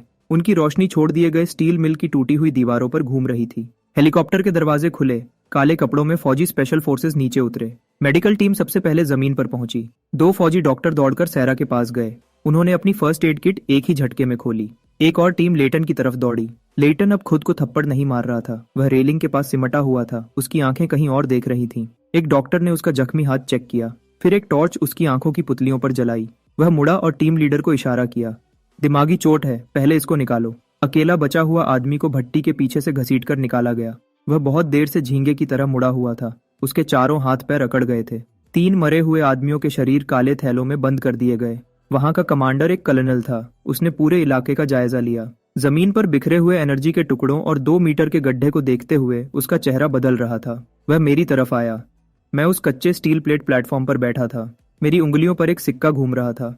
कुछ देर में 12 लोहे के कवर वाले जानवरों ने खुद ही आधा गोला बना लिया था और मुझे बीच में घेर लिया था। मुझे घेरा नहीं था, बल्कि मेरी रक्षा कर रहे थे। कर्नल 3 मीटर दूर रुका। सभी 12 जानवरों ने एक ही पल में उसकी तरफ सर घुमा लिया। 24 छोटी लाल आंखें एक साथ उस पर टिक गईं। कर्नल ने घूंट भरा। काइल, कर्नल ने दोस्ताना आवाज में बोलने की कोशिश करते हुए कहा। मैं कर्नल कॉलिन हूँ, ईस्टर्न मिलिट्री सबस्टेशन से। जनरल ग्रे ने मुझे तुम्हें लेने भेजा है। मेरे सिक्के घुमाने वाले हाथ रुक गए। मुझे कहाँ ले जाओगे? सबस्टेशन, कर्नल कॉलिन ने जल्दी से जोड़ा। पूछताछ के लिए नहीं, जनरल ग्रे का बुलावा है। वह तुम्हारे साथ चाय पीना चाहते हैं। मैंने उसको 2 सेकंड तक देखा। क्या हम जानवरों को भी ला सकते हैं? कर्नल कॉलिन ने वापस 12 लोहे के कवर वाले जानवरों को देखा, हर एक 3 टोन का, फिर हेलीकॉप्टर के दरवाजे के साइज को देखा। मुझे ये चेक करना पड़ेगा। पैनल पर नंबर धीरे से बदल रहा था। डिंग। कर्नल कॉलिन का हल्का सा अजीब लगना पकड़ा गया। Shock points +15। मैंने सिक्का जेब में रखा और स्टील प्लेट से खड़ा हो गया। मैं ट्रांसपोर्ट हेलीकॉप्टर में बैठा था, पीठ उसकी दीवार से लगाए, और मेरा नाटक शुरू हो गया। मैंने अपनी ताकत का हर निशान छुपा दिया। मैंने अपनी सांस को 20 बार प्रति मिनट पर ले आया। कंधे थोड़े अंदर की तरफ थे। दाएं हाथ की उंगली मेरे बाएं हाथ की पीठ पर एक ही लय में थपथपा रही थी। एक F रैंक स्टूडेंट जिसकी ताकत सिर्फ बहुत ज्यादा डर की वजह से कंट्रोल से बाहर हो गई थी। कर्नल कॉलिन जो मेरे सामने बैठा था, उसने मेरी हालत देखी। उसने बात शुरू नहीं की। 14 मिनट बाद हेलीकॉप्टर ईस्टर्न मिलिट्री सबस्टेशन में लैंडिंग पैड पर उतरा। मैं हेलीकॉप्टर के दरवाजे का फ्रेम पकड़कर बाहर निकला। मेरे कदम थोड़े लड़खड़ा रहे थे। ज्यादा नहीं किया, कोई पहले से ही पैड पर इंतजार कर रहा था। एक महिला ऑफिसर ने अपना परिचय लेफ्टिनेंट कर्नल मिया के रूप में दिया। वह मुझे जनरल ग्रे से मिलाने ले गई। जगह पूछताछ वाला कमरा नहीं था, यह एक आम चाय का कमरा था। जनरल ग्रे टेबल के दूसरे छोर पर बैठे थे, पतले, बूढ़े और ज्यादा आम दिखने वाले। जैसा मैंने एक जनरल के बारे में सोचा था उससे अलग। सफेद यूनिफॉर्म, कोई रैंक का निशान नहीं। बैठो, उसने अपने सामने वाली कुर्सी की तरफ इशारा किया। मैं बैठ गया। उसने मेरे लिए एक कप चाय डाली और उसको मेरी तरफ बढ़ाया। मैंने उसको उठाया और एक छोटा घूंट लिया। अच्छी चाय है, मेरे शहर की है। जनरल ग्रे ने अपना कप पकड़ा हुआ था। उनकी नजर भाप के बीच से मुझे लगभग 10 सेकंड तक चुपचाप देखती रही। काफी डर गए थे ना? उसने नरम तरीके से बात शुरू की। मेरा हाथ थोड़ा कांपा, जानबूझकर, जब मैंने कप नीचे रखा। थोड़ा सा, मैंने धीरे से कहा। एक टियर 3 लॉर्ड, वहां मौजूद S रैंक वाले भी उसको रोक नहीं पाए। मैं खुशकिस्मत हूं कि जिंदा हूं। मैंने सारा से सुना है कि तुमने जिंदगी और मौत के पल में एक बहुत ताकतवर एबिलिटी का इस्तेमाल किया था। मुझे पूरी तरह से नहीं पता क्या हुआ, मैंने धीमी आवाज में अपनी रफ्तार कम करते हुए कहा। जब ब्लड रेज एप मेरी तरफ आया, मेरा दिमाग बिल्कुल खाली हो गया था। फिर मुझे लगा जैसे मेरे अंदर कुछ टूट गया हो। उसके बाद का कुछ भी मुझे साफ याद नहीं। क्या तुम अब भी वह ताकत इस्तेमाल कर सकते हो? मैंने अपने हाथों की तरफ देखा। कुछ नहीं, चली गई। मेरी आवाज में सही मात्रा में उलझन और गम था। जनरल ग्रे ने 3 सेकंड तक मेरे हाथों को देखा, फिर चाय का घूंट लिया। फिक्र मत करो, ताकत के एकदम से बढ़ने के बाद उसका कुछ देर के लिए चुप हो जाना बिल्कुल आम बात है। मैंने सर हिलाया। हम दोनों जानते थे कि मैं नाटक कर रहा हूं, लेकिन हम में से किसी ने कुछ नहीं कहा। जब वह अपनी तीसरी कप चाय पी रहे थे, दरवाजे पर 2 बार खटखटाहट हुई। लेफ्टिनेंट कर्नल मिया अंदर आई। उसका चेहरा थोड़ा अलग लग रहा था। वह जनरल ग्रे के पास गई और झुककर धीमी आवाज में बोली। जनरल ग्रे का हाथ बीच में ही रुक गया। पक्का हो गया? हाँ, पक्का हो गया। मेडिकल टीम को यह हेलीकॉप्टर में दूसरी जांच के दौरान मिला। पहली जांच के मुताबिक मौत फौज के आने से पहले हुई थी। उसके अंदर जानवर की एनर्जी के टुकड़े बहुत अंदर तक घुसे हुए थे। फौज के आने से पहले, जनरल ग्रे ने दोहराया, मतलब लड़ाई के दौरान। हाँ, जनरल ग्रे ने पूरी लड़ाई की वीडियो देखी थी। उन्हें याद था कि एनर्जी के टुकड़े हर तरफ बिखरे थे जब डीमन एप को खत्म किया गया था। वह सुनहरी रोशनी की बारिश जो पूरे इलाके के हर हिस्से को ढांप रही थी। एक अकेला टुकड़ा लेटन के सर के खास हिस्से में घुस गया। इतनी अफरा तफरी में हिसाब से यह बिल्कुल हो सकता था। परिवार को बता दो, जनरल ग्रे ने कहा। इसको लड़ाई में मरे हुए की तरह देखो। जी सर। लेफ्टिनेंट कर्नल मिया मुड़ी और चली गई। दरवाजा बंद हो गया। चाय के कमरे में फिर से सिर्फ 2 लोग थे। जनरल ग्रे ने मेरी तरफ देखा। मैं अपनी चाय की कप को पकड़े हुए था। दोनों हाथ थोड़े कांप रहे थे। आंखें नीचे चाय में छुपी हुई थीं। ऐसा लग रहा था जैसे कोई अभी भी डर में हो और अभी तक ठीक न हुआ हो। जनरल ग्रे ने कुछ नहीं पूछा। उसने मेरा कप फिर से भर दिया। 20 मिनट बाद मुझे मेडिकल रूम ले जाया गया। चाय के कमरे से बाहर निकलते हुए मैं कॉरिडोर के मोड़ पर मुड़ा और सारा से टकरा गया। उसने साफ फौजी मरीज का गाउन पहना हुआ था। उसके सीने और पीठ पर मोटी पट्टियां बंधी थीं। उसका चेहरा बिल्कुल सफेद था, लेकिन उसकी वह बर्फीली नीली आंखें बहुत तेज थीं। सर, तुम्हारी ताकत वापस नहीं आई? कौन सी ताकत? मैंने पलक झपकाई। सर, मैं तो बस एक एफ रैंक स्प्लैश यूजर हूं। पहले जो हुआ वह शायद डर की वजह से था। डर ने ही उसको मुझसे निकाल दिया। अभी मैं अपनी उंगलियों से एक बूंद भी नहीं निकाल सकता।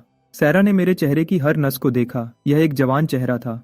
चेहरे पर मासूमियत थी, उलझन थी और थोड़ा सा डर और शर्म भी। बहुत असली लग रहा था। अगर उसने मुझे अकेले एक रैंक 3 ओवरलॉर्ड को दबाते हुए न देखा होता तो वह शायद मान लेती। डर की वजह से।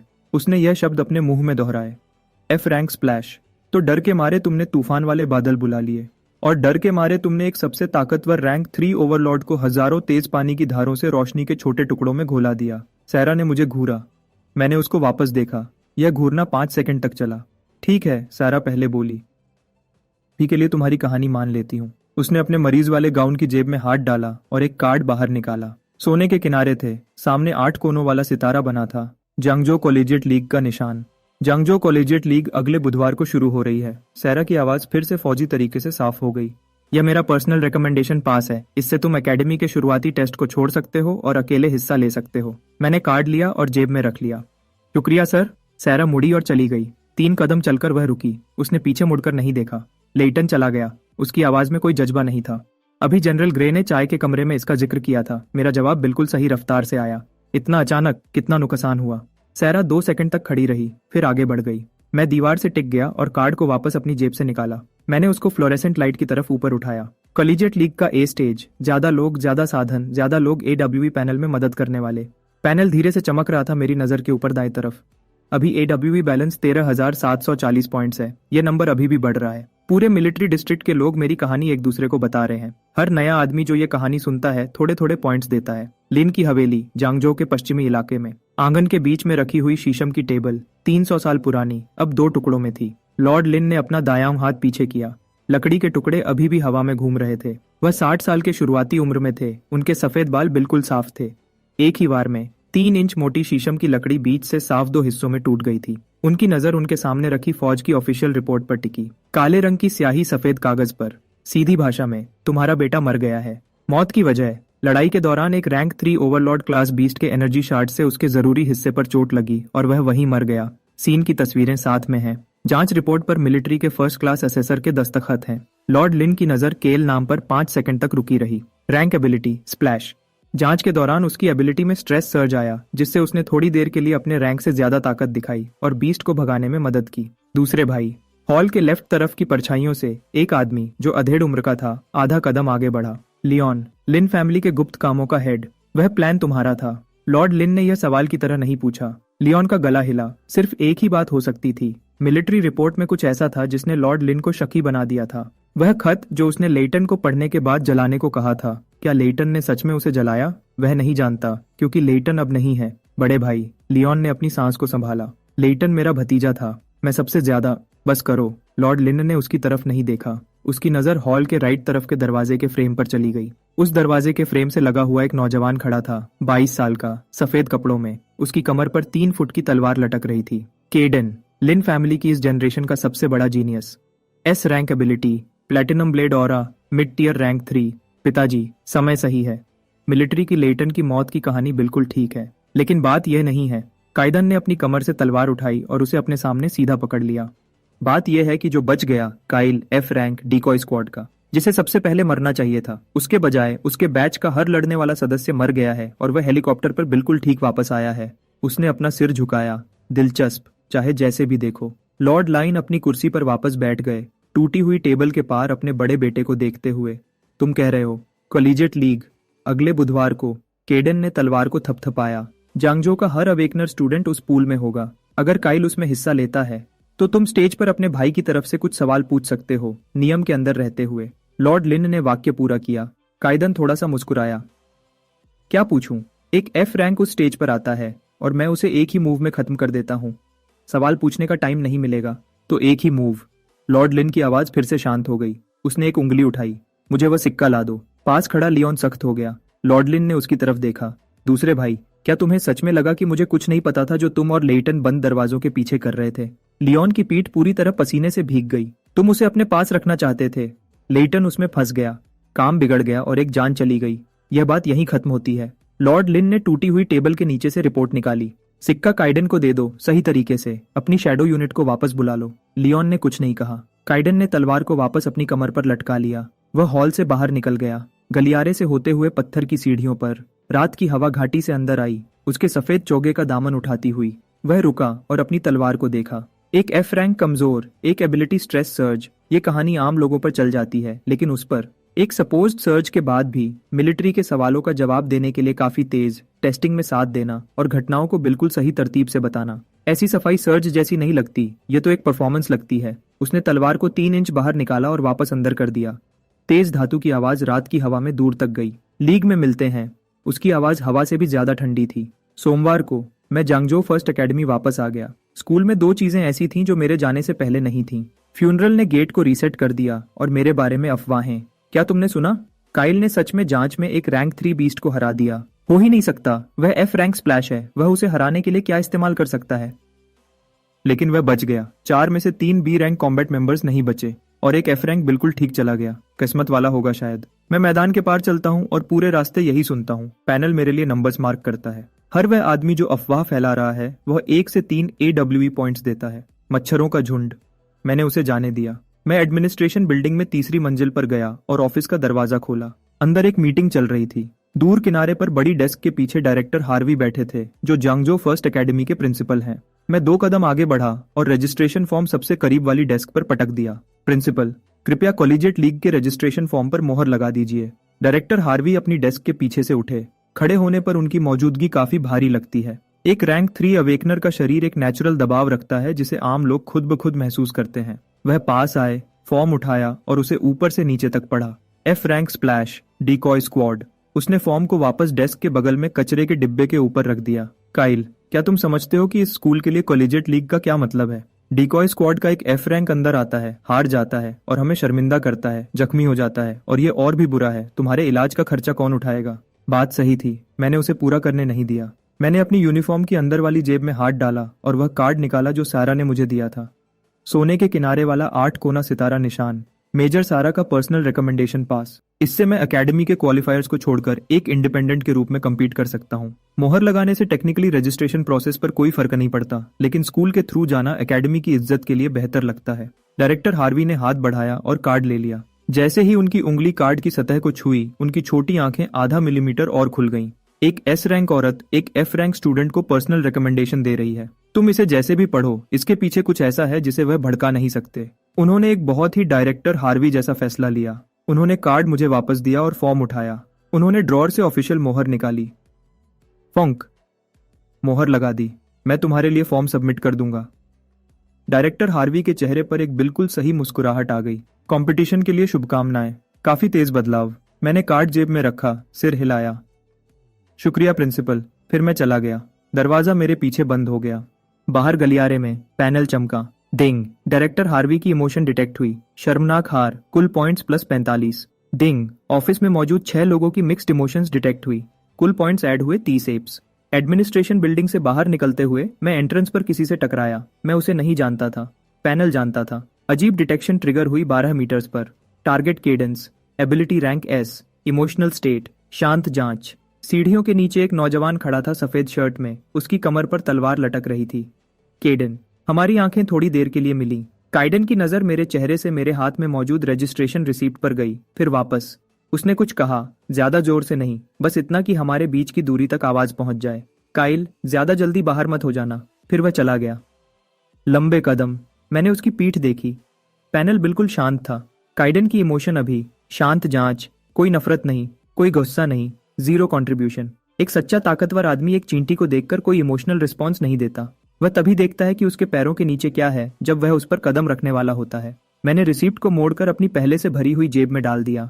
मुझे इस आदमी को कुछ महसूस कराना है और उसे जरूरी बनाना है। रात के 11 बजे, जांगजो सैल्वेज यार्ड। मैंने एक पतली वाटरलाइन लॉक मैकेनिज्म में डाली और उसे खोला। जो मैं ढूंढ रहा हूं उसे रिफाइन करने की जरूरत नहीं है, उसे हथियार होने की भी जरूरत नहीं है। सिस्टम के ट्रांसम्यूटेशन फंक्शन का डिस्क्रिप्शन साफ है। किसी भी चीज को उसके बुनियादी लेवल पर बदलना। क्वालिटी इस बात पर डिपेंड करती है कि कितने पॉइंट्स लगाए गए और टारगेट की बेस पोटेंशियल क्या है। मेटल सेक्शन के सबसे गहरे कोने में मेरा हाथ एक ठंडी मेटल रॉड पर पड़ा। 1.6 मीटर्स लंबी, 3 सेंटीमीटर डायमीटर की, ठोस। मैंने उसे बाहर निकाला। रॉड बहुत जंग लगी हुई थी। एक तरफ पेच थे, दूसरा छोर एक चपट्टी बेलचा नुमा सिर से जोड़ा हुआ था, एक ड्रेन साफ करने वाली रॉड।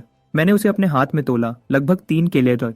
सेंटर ऑफ ग्रेविटी पीछे की तरफ 3 इंच पर था। मैंने उसे एक बार घुमाया, एहसास बुरा नहीं था। मैंने रॉड को अपने कंधे पर रखा और ढूंढता रहा।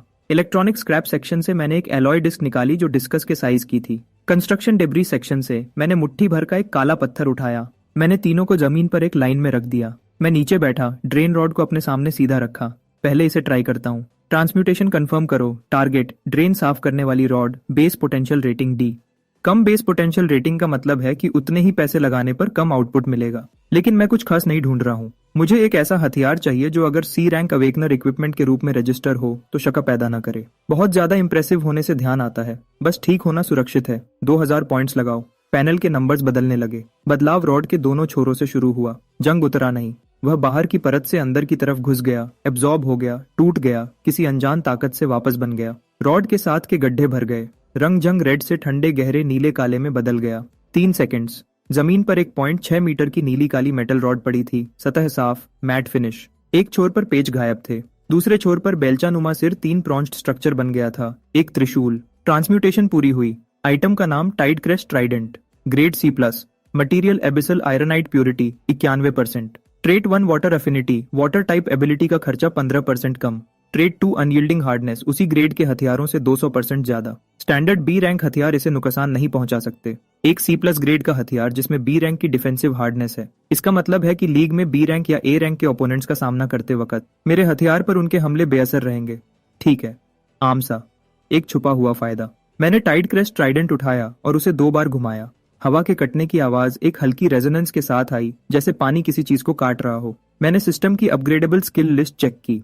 पैनल पर ऑप्शंस की एक लाइन दिखाई दी। एक splash, F rank, transmutation cost 500 points. 2 oceans wrath hydro slash, transmutation cost 8000 points. 3 oceans wrath storm call, transmutation cost 10,000 points. 4 oceans wrath tide taming, transmutation cost 6000 points. एक SSS प्लस सबस्किल को transmute करने में एक item को transmute करने से कई गुना ज्यादा खर्चा आता है। मेरा अवेलेबल बैलेंस 10,210 है।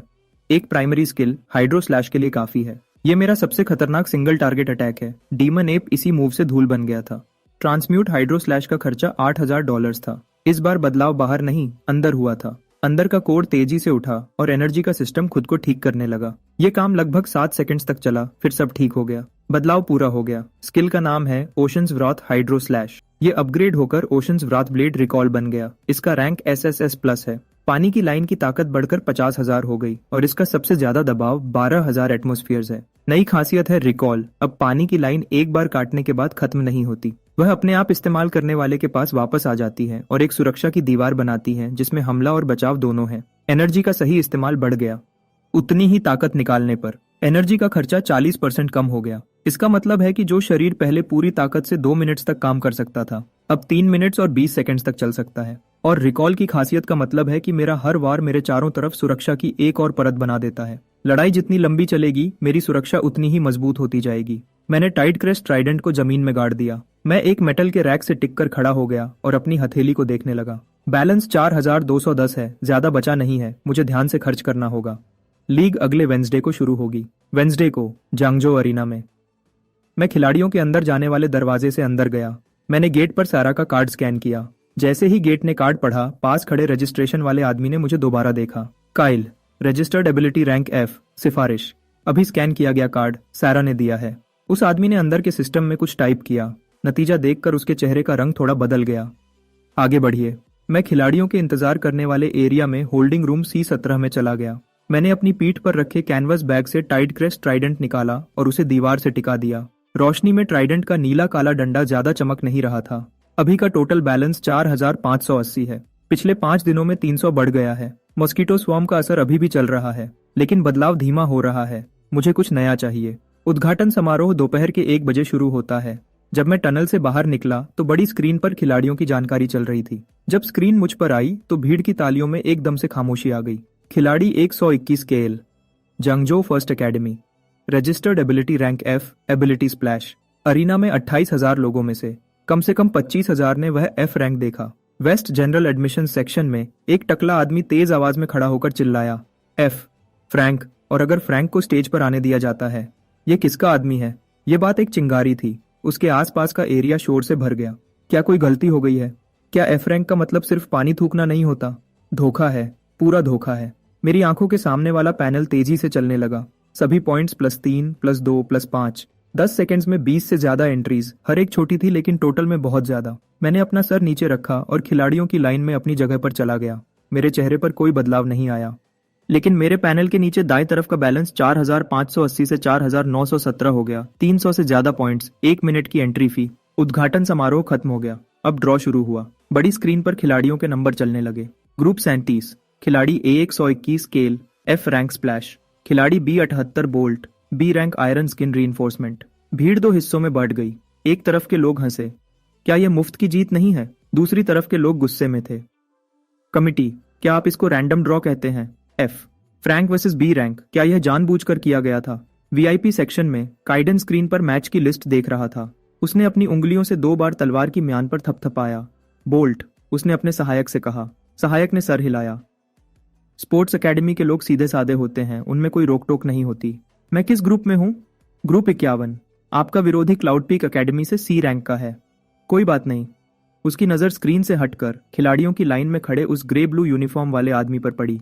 अगर बोल्ट जीतता है तो अगले राउंड में मेरा उससे सामना होगा। सहायक ने एलिमिनेशन ब्रैकेट खोला। ग्रुप 37 और 51 राउंड 2 में मिलेंगे। केडन ने धीरे से हाँ में सर हिलाया। उसने यह नहीं बताया कि अगर बोल्ट हार जाता है तो क्या होगा, क्योंकि वहां मौजूद लगभग सभी लोगों की तरह उसने भी उस बात को गंभीरता से नहीं लिया। F रैंक का B रैंक के खिलाफ अगर का कोई सवाल ही नहीं। शुरुआती राउंड एक के बाद एक चलते रहे। मैं ग्रुप 37 में हूँ। मेरे आगे 36 मैचेस थे, लगभग 2 और आधे घंटे का समय। मैंने खिलाड़ियों के आराम करने वाले एरिया में एक कुर्सी ढूंढी, टाइड क्रेस्ट ट्राइडेंट को अपने घुटनों पर रखा और अपनी आंखें बंद कर ली। भीड़ की तालियां लहरों की तरह आ रही थी। 2 घंटे से ज्यादा के बाद घोषणा हुई। ग्रुप 37 के खिलाड़ी कृपया स्टेज पर आएं। जब मैं टाइड क्रेस्ट ट्राइडेंट के साथ स्टेज पर आया, बोल्ट पहले ही दूसरी तरफ वार्म अप कर रहा था। उसके दोनों हाथ आयरन स्किन रीइंफोर्समेंट की शुरुआती हालत में थे। उसकी स्किन पर गहरी ग्रे रंग की धातु जैसी चमक थी। साइज का फर्क साफ दिख रहा था। वह 1.9 से 2 मीटर्स लंबा था, 110 किलोग्राम्स का। मैं 1.75 मीटर्स और 65 किलोग्राम्स का हूँ। मैंने एक फीका ग्रे ब्लू यूनिफॉर्म पहना था और एक ट्राइडेंट पकड़ा हुआ था जो मुझसे आधा सर छोटा था। 3 सेकंड्स में खत्म। भीड़ में से किसी ने ताना मारा। जजेस के पैनल ने नियम पढ़े। बोल्ट ने अपनी उंगलियां चटकाई। आयरन स्किन का आयरन स्किन से टकराना एक धीमी आवाज करता है। तुम काइल हो, है ना? मैं सीधी बात करता हूं तो पहले ही बता देता हूं। इस स्टेज पर मैं पीछे नहीं हटता, लेकिन ताकत को कंट्रोल करूंगा। ज्यादा से ज्यादा हड्डियों और मांसपेशियों को थोड़ा नुकसान होगा। 2 महीने में ठीक हो जाओगे, डरो मत। मैंने उसकी तरफ देखा। लेकिन जब तुम हड्डियों और मांसपेशियों के नुकसान की बात करते हो तो किसके बारे में बात कर रहे हो, तुम्हारे या मेरे? बोल्ट का चेहरा एक पल के लिए खाली हो गया, फिर वह हंसा। वाह, हिम्मत है। पहला F रैंक है जो मुझसे ऐसे बात कर रहा है। ठीक है, अगर तुम मेरा एक पंच झेल गए तो मैं तुम्हें डिनर कराऊंगा। मैंने सर हिलाया। याद रखना, मैं बहुत खाता हूँ। हेड रेफरी के पीछे हटने से पहले मैं बोला, ज्यादा जोर से नहीं, लेकिन आवाज बढ़ाने वाला सिस्टम बहुत सेंसिटिव था। सिर्फ ये साफ करने के लिए अरीना में शोर आधा कम हो गया। मेरा रजिस्टर्ड रैंक F है। मेरी एबिलिटी स्प्लैश है। ये जानकारी सही है। मैं रुका, लेकिन पिछले महीने के फील्ड असेसमेंट के बाद मेरी एबिलिटी में बदलाव आया है। मिलिट्री ने रिकॉर्ड दर्ज कर लिया है। स्कूल की जानकारी अभी तक अपडेट नहीं हुई है। मैंने टाइड क्रेस्ट ट्राइडेंट को नीचे किया और उसे स्टेज के फर्श में गाड़ दिया। मेरा अभी का असली rank C ability water flow control है। 1 सेकंड की खामोशी, फिर भीड़ में धमाका हो गया। C रैंक, एक ही बार में F से C, इतने रैंक्स का बदलाव, ऐसा तो कभी हुआ ही नहीं। वीआईपी सेक्शन में काइडन का सहायक पास आया और धीरे से एनालिसिस किया। अगर वाटर फ्लो कंट्रोल रैंक असली है तो यह एफ रैंक से काफी ज्यादा मजबूत है, लेकिन बोल्ट के बी रैंक आयरन स्किन के सामने यह अभी भी एक लेवल नीचे है। नतीजा नहीं बदलेगा। केडन ने कुछ नहीं कहा। वह रैंक के नंबर नहीं देख रहा था, वह यह देख रहा था कि मैं इस जानकारी को इस खास वक्त पर क्यों बता रहा हूँ। अगर किसी का सच में सिर्फ सी रैंक है तो बोल्ट जैसे बी रैंक वाले के सामने सबसे अच्छी चाल ये है कि बस लड़ाई करो और कुछ मत कहो। मैच से पहले अपनी ताकत बताने का कोई फायदा नहीं होता जब तक कि जो मैं बता रहा हूँ वह मेरी आखिरी चाल नहीं बल्कि दूसरी परत है। ग्रुप 37 शुरू। जैसे ही बोल्ट ने अपना पहला कदम बढ़ाया, स्टेज हिल गया। 110 किलोग्राम का शरीर आयरन स्किन रीइंफोर्समेंट की ग्रे चमक में लपेटा हुआ था। उसके हमले का दबाव एक छोटे ट्रक जैसा था। 12 मीटर्स। उसने यह 0.8 सेकंड्स में पूरा किया। उसका दाहिना मुट्ठी मेरे सीने से 2 मीटर्स दूर ताकत जमा करने लगा। उसकी मुट्ठी पर धातु की चमक गहरी ग्रे से चमकदार सिल्वर में बदल गई। 2 मीटर्स, 1 मीटर। मैंने अपनी दाहिनी इंडेक्स फिंगर उठाई। हवा में मौजूद नमी एक पल में बाहर निकल आई और एक रूप में बदल गई। एक पानी का कोड़ा जो अंगूठे जितना मोटा और लगभग 4 मीटर्स लंबा था, 0.3 सेकंड्स में बन गया। बोल्ट की मुट्ठी मुझसे आधा मीटर दूर थी। पानी का कोड़ा बिना आवाज के चला। पहले टकराने के 0.1 सेकंड बाद आवाज आई, क्योंकि कोड़े की रफ्तार आवाज की रफ्तार से ज्यादा थी। टकराने की जगह बोल्ट के सीने का बिल्कुल बीच, पूरा सीना नहीं। बोल्ट की आगे बढ़ने की ताकत टकराते ही उलटी हो गई। 110 किलोग्राम का शरीर बीच रास्ते में ही मुड़ गया और पीछे की तरफ उछल गया। जितनी तेजी से वह आया था उससे भी ज्यादा तेजी से। स्टेज के किनारे पर लगी दीवार एक बड़े इलास्टिक जाल की तरह चमक उठी और उसको पकड़ लिया। बोल्ट की पीठ दीवार से नीचे फिसल गई। उसके घुटने स्टेज से टकराए। दोनों हाथों से उसने फर्श को पकड़ा। वह पानी से निकली मछली की तरह हाँफ रहा था। हेड रेफरी ने गिनती शुरू की। 3। बोल्ट ने दांत पीसे। उसका दाहिना घुटना स्टेज से उठा। वह खड़ा हो रहा था, लेकिन उसके घुटने पूरे खुलने से पहले उसकी आंखों के सामने कुछ छोटा सा दिखा। एक पानी की बूंद उसके माथे के बीच से 3 cm दूर बिल्कुल ठीक खड़ी थी। बोल्ट रुक गया। वह बूंद को घूरने लगा। फिर उसने मुझे कुछ कहते हुए सुना, बहुत धीरे से, सिर्फ उसने सुना। वह डिनर जो तुमने वादा किया था, जगह चुनने का पूरा हक मेरा। बोल्ट ने 1 सेकंड तक बूंद को देखा, फिर वह पीछे गिर गया। उसके सर का पिछला हिस्सा धीमी आवाज के साथ फर्श से टकराया। वह बेहोश नहीं हुआ था, वह खुद ही लेट गया था। खिलाड़ी 5 सेकंड से ज्यादा नीचे है। खिलाड़ी 121। केल जीता। हेड रेफरी ने झंडा उठाया। अरीना में खामोशी छा गई। 28,000 लोग उस पल इतने शांत थे कि डोम के बीच की जगह से हवा की आवाज सुनाई दे रही थी। बोल्ट के पहले कदम से लेकर पीछे उड़ने तक टोटल 1.8 सेकंड्स लगे। मैं हिला भी नहीं, न ही मैंने हथियार पकड़ा। एक इंडेक्स फिंगर, एक पानी का कोड़ा, एक वार, खत्म। खामोशी 3 सेकंड्स तक रही। फिर आवाज वापस आई। तालियां नहीं, बल्कि ऐसी आवाज जो तब आती है जब किसी को रोककर फिर से चलाया जाता है। पहले से दुगुनी आवाज। उसने कहा था वह सी रैंक का है। सी रैंक वाला एक कोड़े से बी रैंक वाले को हवा में उड़ा देता है। उस कोड़े की रफ्तार गलत थी। वह सुपरसोनिक थी, है ना? मेरी आंखों के सामने वाला पैनल पागल हो गया। एक एक एंट्री नहीं, बल्कि पूरी शीट्स में भर रहा था। AW पॉइंट्स +12 +8 +15 स्क्रीन भर गया। 3 सेकंड्स में नंबर 4,917 से बढ़कर अभी का AW भी 7,841 है। लगभग 3,000 पॉइंट्स एक ही चाल में, और अभी भी बढ़ रहा है। मैंने अपनी उंगली नीचे की और टाइड क्रेस्ट ट्राइडेंट उठाने के लिए झुका। स्टेज से उतरते हुए मैं बोल्ट के पास से गुजरा। वह अभी भी जमीन पर पड़ा था। वह अपनी पीठ के बल लेटा हुआ था, हाथ सर के पीछे मोड़कर डोम की रोशनदान को घूर रहा था। बोल्ट, उसने अपनी आंखें घुमाकर मुझे देखा। तुम जल्दी गिर गए, तुम वापस खड़े हो सकते थे। बोल्ट 2 सेकंड तक शांत रहा। जाहिर है, उसने पूरी आवाज में कहा। तुम्हारी बूंद मेरे माथे के बिल्कुल सामने थी। मैं बेवकूफ नहीं हूँ। खड़े होकर दूसरा वार खाऊं या नीचे ही पड़ा रहूं और परेशानी से बचूं। वह मुस्कुराया। लेकिन मैं अभी भी तुम्हें डिनर दूंगा। मैं अपनी बात का पक्का हूँ। तुम जगह चुनोगे। मैंने टाइड क्रेस्ट ट्राइडेंट उठाया और खिलाड़ियों के टनल की तरफ वापस चला गया। VIP सेक्शन के नीचे वाले कॉरिडोर से गुजरते हुए मैंने ऊपर नहीं देखा, लेकिन पैनल पर एक अलग से नोटिफिकेशन आया। आवाज में जज्बाती बदलाव, टाइप, दिलचस्पी, तेजी, कम, सभी पॉइंट्स +3, 0 से 3 तक। काइडन ने सिर्फ दिलचस्पी का जज्बाती जवाब दर्ज किया, लेकिन इस बात पर ध्यान दिया गया है। उस शाम जंगजो के ऑनलाइन प्लेटफॉर्म्स पर टॉप 10 ट्रेंडिंग टॉपिक्स में से 6 लीग से जुड़े थे। 3 मेरे बारे में थे। #F रैंक खिलाड़ी ने B रैंक को हराया।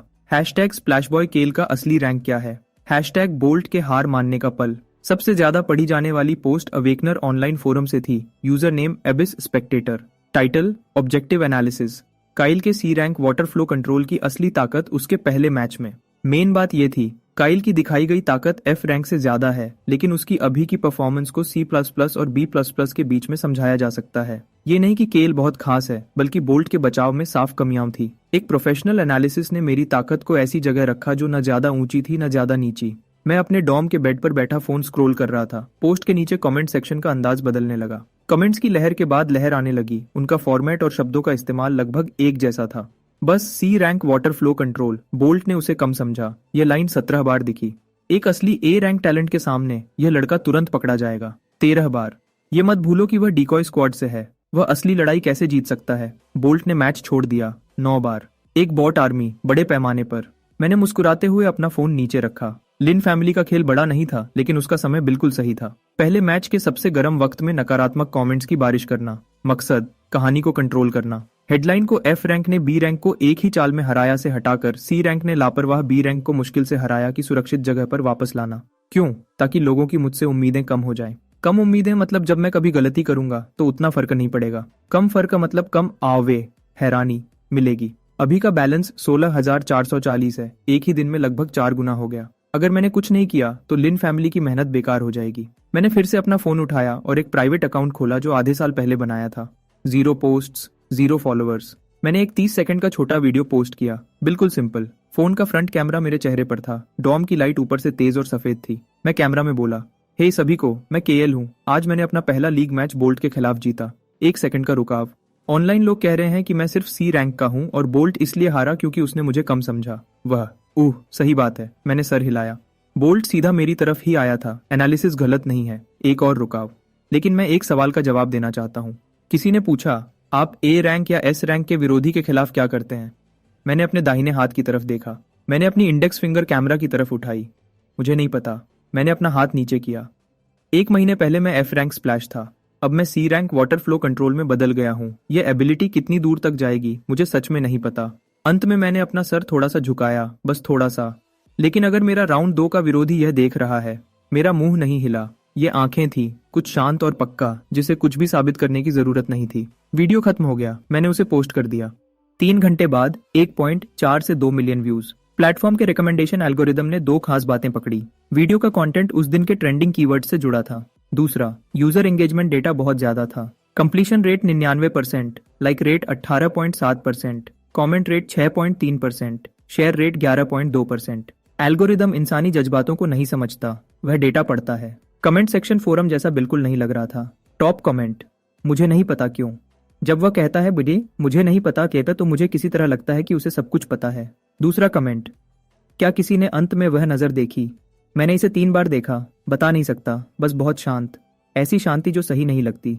तीसरा कमेंट, क्या बॉट आर्मी जो कह रही है कि वह सिर्फ सी रैंक का है, उनको कोई नया स्क्रिप्ट मिल सकता है? 10 से ज्यादा एक जैसी लाइंस देखो, शर्मनाक। बॉट आर्मी की पोस्ट दब गई थी। मैं अपने डॉम के बेड पर लेटा था, छत को घूर रहा था, फोन एक तरफ फेंका हुआ था। मेरी आंखों के ऊपर दाएं तरफ पैनल धीरे से रिफ्रेश हुआ। अभी का आवे बैलेंस 19,870। ये नंबर पिछले 3 घंटों में 3,400 से ज्यादा बढ़ गया। 1.4 मिलियन व्यूज।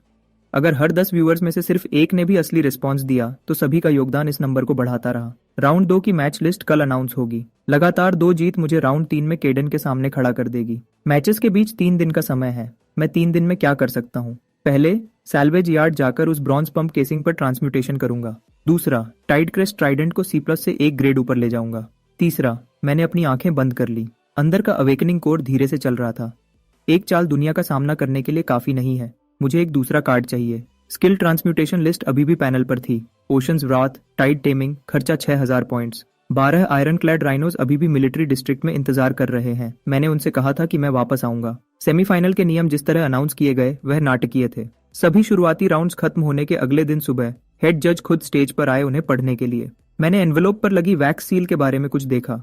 उस पर बनी निशानी एक जैसी नहीं थी, जैसे उसे बंद किया गया हो, फिर खोला गया हो और फिर से बंद किया गया हो। सोच विचार के बाद ऑर्गेनाइजिंग कमेटी ने फैसला किया है कि सेमीफाइनल स्टेज में मल्टीप्लेयर सर्वाइवल मोड का इस्तेमाल होगा। अरीना में शोर थोड़ा और बढ़ गया। शुरुआती राउंड से आगे बढ़ने वाले 64 खिलाड़ियों को 2 ग्रुप्स में बांटा जाएगा। ग्रुप ए में 32, ग्रुप बी में 32। हर ग्रुप को एक नकली इकोलॉजिकल एनवायरनमेंट में रखा जाएगा। समय सीमा 2 घंटे। हर खिलाड़ी 3 सर्वाइवल टोकन्स के साथ शुरू करेगा। अगर कोई बेहोश हो जाता है या खुद से हार मान लेता है तो उसे जीतने वाले को एक टोकन देना होगा। 2 घंटे पूरे होने पर हर ग्रुप में सबसे ज्यादा टोकन्स वाले 16 खिलाड़ी आगे बढ़ेंगे। नियम तो ठीक थे, परेशानी ग्रुपिंग में थी। स्क्रीन पर लिस्ट चलने लगी। ग्रुप ए के नाम एक एक करके दिखने लगे। ग्रुप ए में 32 लोग थे। 31 का लिन फैमिली से रिश्ता था। बचा हुआ एक मैं था। खिलाड़ियों के एरिया में लोग कानाफूसी करने लगे। यह ग्रुप लगभग पूरा लिन फैमिली का कैसे है? रुको, उस ग्रुप में नंबर 7? जीक, क्या वह हेड जज का भतीजा नहीं है? वीआईपी सेक्शन में केडन ग्रुपिंग के नतीजे से खुश था, लेकिन उसकी खुशी बहुत कम थी। इतनी कम कि एक भी एडब्ल्यूई पॉइंट नहीं मिला, क्योंकि उसने शुरू से ही इस नतीजे की उम्मीद की थी। अभी का एडब्ल्यूई बैलेंस 22,150 काफी है। मैंने टाइड क्रश ट्राइडेंट के नुकीले हिस्से पर नजर डाली और मुस्कुराया, सिर्फ इसलिए क्योंकि मुझे कुछ मजेदार लगा। 31 लोग एक को घेरने के लिए, और लिन फैमिली को लगा कि यह काफी नहीं होगा, तो उन्होंने खुद बी रैंक्स को भी निकाल लिया। सोचो, सिम्युलेटेड इकोलॉजिकल एनवायरनमेंट का एंट्रेंस एक मेटल का रास्ता था जो 3 मीटर चौड़ा था। अंत में यह 32 अलग अलग ट्रांसपोर्ट टनल्स में बांट जाता था, जो थ्योरी में रैंडम थे। लेकिन मैंने देखा कि मेरे टनल की अंदर की दीवार पर एनर्जी रेल की फ्रीक्वेंसी को हाथ से एडजस्ट किया गया था। मेरे गिरने की जगह रैंडम नहीं थी। ऑर्गेनाइजिंग कमेटी ने पहले ही मेरी उतरने की जगह फील्ड के बीच में कहीं सेट कर दी थी, घेरने के लिए आसान। मैं टनल में गया, ट्रांसपोर्ट शुरू हो गया, रोशनी बदली, जंगल। मैं एक जंगल की खुली जगह पर खड़ा था जो लगभग 30 मीटर चौड़ी थी। चारों तरफ ऊंचे प्रोजेक्टेड ब्रॉडलीफ पेड़ों से घिरा हुआ था। मेरी पोजीशन जैसा सोचा था, फील्ड के बीच वाले एरिया में थी। Group A survival mode countdown 3 2 1 शुरू। मैंने स्टैंडर्ड स्ट्रेटेजी के बिल्कुल उल्टा किया। मैंने टाइड क्रस्ट ट्राइडेंट को खुली जगह के बीच में जमीन में गाड़ दिया और अपनी यूनिफॉर्म जैकेट उतार दी। मैंने अपनी पैंट की जेब में हाथ डाला और एक बंद बैग निकाला। अंदर 3 टुकड़े मैरिनेटेड बीफ जर्की के थे। मैंने जर्की को एल्यूमिनियम फॉइल में लपेटा। फिर मैंने खुली जगह से सूखी लकड़ियां इकट्ठी करना शुरू किया। मैंने पानी से आग जलाई, और सही कहूं तो हवा में पानी के मॉलिक्यूल्स को तेज रफ्तार से टकराकर उससे पैदा होने वाली गर्मी को एक जगह पर इकट्ठा करके 30 सेकंड्स बाद खुली जगह से मोटा धुआं उठने लगा। एक सीधा ग्रे सफेद धुएं का खंभा 20,000 स्क्वायर मीटर्स के सिमुलेटेड एनवायरनमेंट के ऊपर उठा, जो फील्ड के हर जगह से दिख रहा था। भीड़ का रिएक्शन तुरंत आया, एक शोर की लहर। ये क्या कर रहा है? आग जला रहा है, वह आग जला रहा है। मैच अभी शुरू हुआ है। 31 लोग उसकी तरफ आ रहे हैं और वह बीच की खुली जगह पर आग जलाकर गोश्त भून रहा है। होलोग्राफिक कैमरा सिस्टम क्लोजअप पर आया। स्क्रीन पर मैं आग के पास बैठा था, फॉइल में लपेटे जर्की को आग पर ध्यान से रख रहा था। आग की रोशनी मेरे चेहरे पर पड़ रही थी, चेहरे पर भाव, गोश्त भूनने वाले। कमेंट्री बूथ में शोर मच गया। व्यूअर्स, क्या मैं ये सही देख रहा हूँ? खिलाड़ी 121 काइल ने सर्वाइवल मैच के पहले मिनट में फील्ड के बीच में आग जलाने का फैसला किया है। जेक, मुझे इसका एनालिसिस करने दो। क्या वह कोई हाई लेवल टैक्टिक इस्तेमाल कर रहा है जो मैं नहीं समझ पा रहा? मैं इसका एनालिसिस नहीं कर सकता। इस फील्ड में 12 साल, और यह पहली बार है जब मैंने किसी को लीग सर्वाइवल मैच में खाना भूनते हुए देखा है। मेरी आंखों के सामने वाला पैनल ऊपर जाने लगा। AWP 18, 27, 14, तेज और घना। लेकिन मैं पैनल नहीं देख रहा था, मैं सुन रहा था। जंगल से आवाजें चारों दिशाओं से इकट्ठी हो रही थी, पास आ रही थी। सबसे पास वाला ग्रुप नॉर्थ ईस्ट से 120 मीटर्स, 3 लोग। साउथ वेस्ट से 5 लोग तेज चल रहे थे, पहला वार करने के लिए उत्सुक। नॉर्थ से 7 लोग, चलने में सबसे ज्यादा सावधान, शायद मेन हमला करने वाली यूनिट। दूसरी दिशाओं से बिखरी हुई कदमों की आवाज आ रही थी। टोटल 26 लोग इस जगह पर इकट्ठे हो रहे थे। मैंने फॉइल पैकेट चेक किया, जर्की अभी तक पका नहीं था। फिर मैंने अपना सर उठाया और खुली जगह के चारों तरफ के पेड़ों की तरफ बोला, ठीक है, झुकना बंद करो। जंगल में कदमों की आवाज रुक गई। अंदर आते हुए देखना आसपास कोई सूखी लकड़ी है क्या? यहाँ की नमी अच्छी नहीं है, आग उतनी तेज नहीं है। 3 सेकंड्स की खामोशी, फिर साउथ वेस्ट की पेड़ों की लाइन से एक चिड़चिड़ी आवाज आई। ये क्या हो रहा है? उस दिशा से 5 लोग बाहर निकले। आगे एक फायर टाइप अवेकनर था, D रैंक का। उसके दोनों हाथ पहले ही आग में लिपटे थे। केल, नाटक बंद करो। फायर टाइप की आवाज उसकी आग से भी ज्यादा गर्म थी। तुम्हें लगता है कि चाल चलने से? उसने अपनी बात पूरी नहीं की, क्योंकि उसे जर्की की खुशबू आई। हवा मेरी दिशा से चल रही थी, सोया सॉस, काली मिर्च और लहसुन की हल्की खुशबू।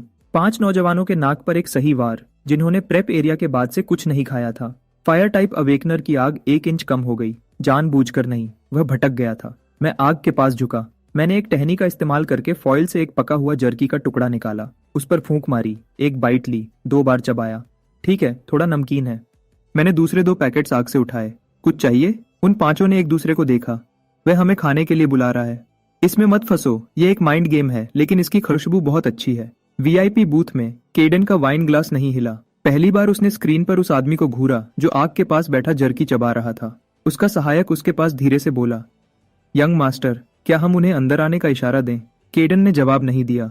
वह एक सवाल पर सोच रहा था।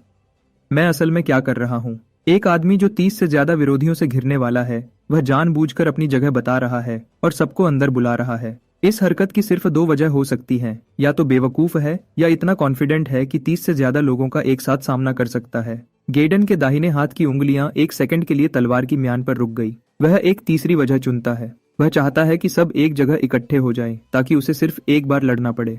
जब मैं अपनी जर्की का तीसरा टुकड़ा निगल रहा था तभी हमलों की पहली लहर आई। साउथ वेस्ट से 5 लोग पहली चाल चलते हैं। एक कटोरी जितना बड़ा आग का गोला 30 मीटर दूर से तेजी से आता है। उसी वक्त नॉर्थ ईस्ट से 3 लोगों का ग्रुप आता है। जमीन के नीचे से घुटने तक ऊंचे मिट्टी के कांटे निकलते हैं, मैदान के बीच की तरफ आगे बढ़ते हुए। नॉर्थ से 7 लोगों का ग्रुप पेड़ों की छत से नीचे की तरफ पौधों की बेलें भेजता है। आग का गोला, मिट्टी के कांटे, बेलें, 2 धातु के फेंकने वाले ब्लेड, 5 तरह के हमले एक साथ 3 दिशाओं से मैदान के बीच को घेर लेते हैं। मैं जल्दी से खड़ा होता हूँ पर बचने की कोशिश नहीं करता। मैं कुछ ऐसा करता हूँ जिससे कमेंटेटर अपना माइक्रोफोन निगलते निगलते रह जाता है। मैंने अपनी आधी खाई हुई जर्की को दांतों में दबा लिया। दोनों हाथों से मैंने जमीन पर फैली यूनिफॉर्म जैकेट उठाई और बचे हुए 2 फॉइल पैकेट्स उसके अंदर बंद कर दिए। फिर मैंने आराम से जैकेट को 5 मीटर दूर एक मजबूत पेड़ के ठूंठ के पीछे फेंक दिया। फिर मैंने टाइड क्रेस्ट ट्राइडेंट को जमीन से निकाला। आग का गोला आता है 2 मीटर से भी कम दूर। मैं अपना सीधा हाथ उठाता हूँ, उंगली नहीं, पूरी हथेली।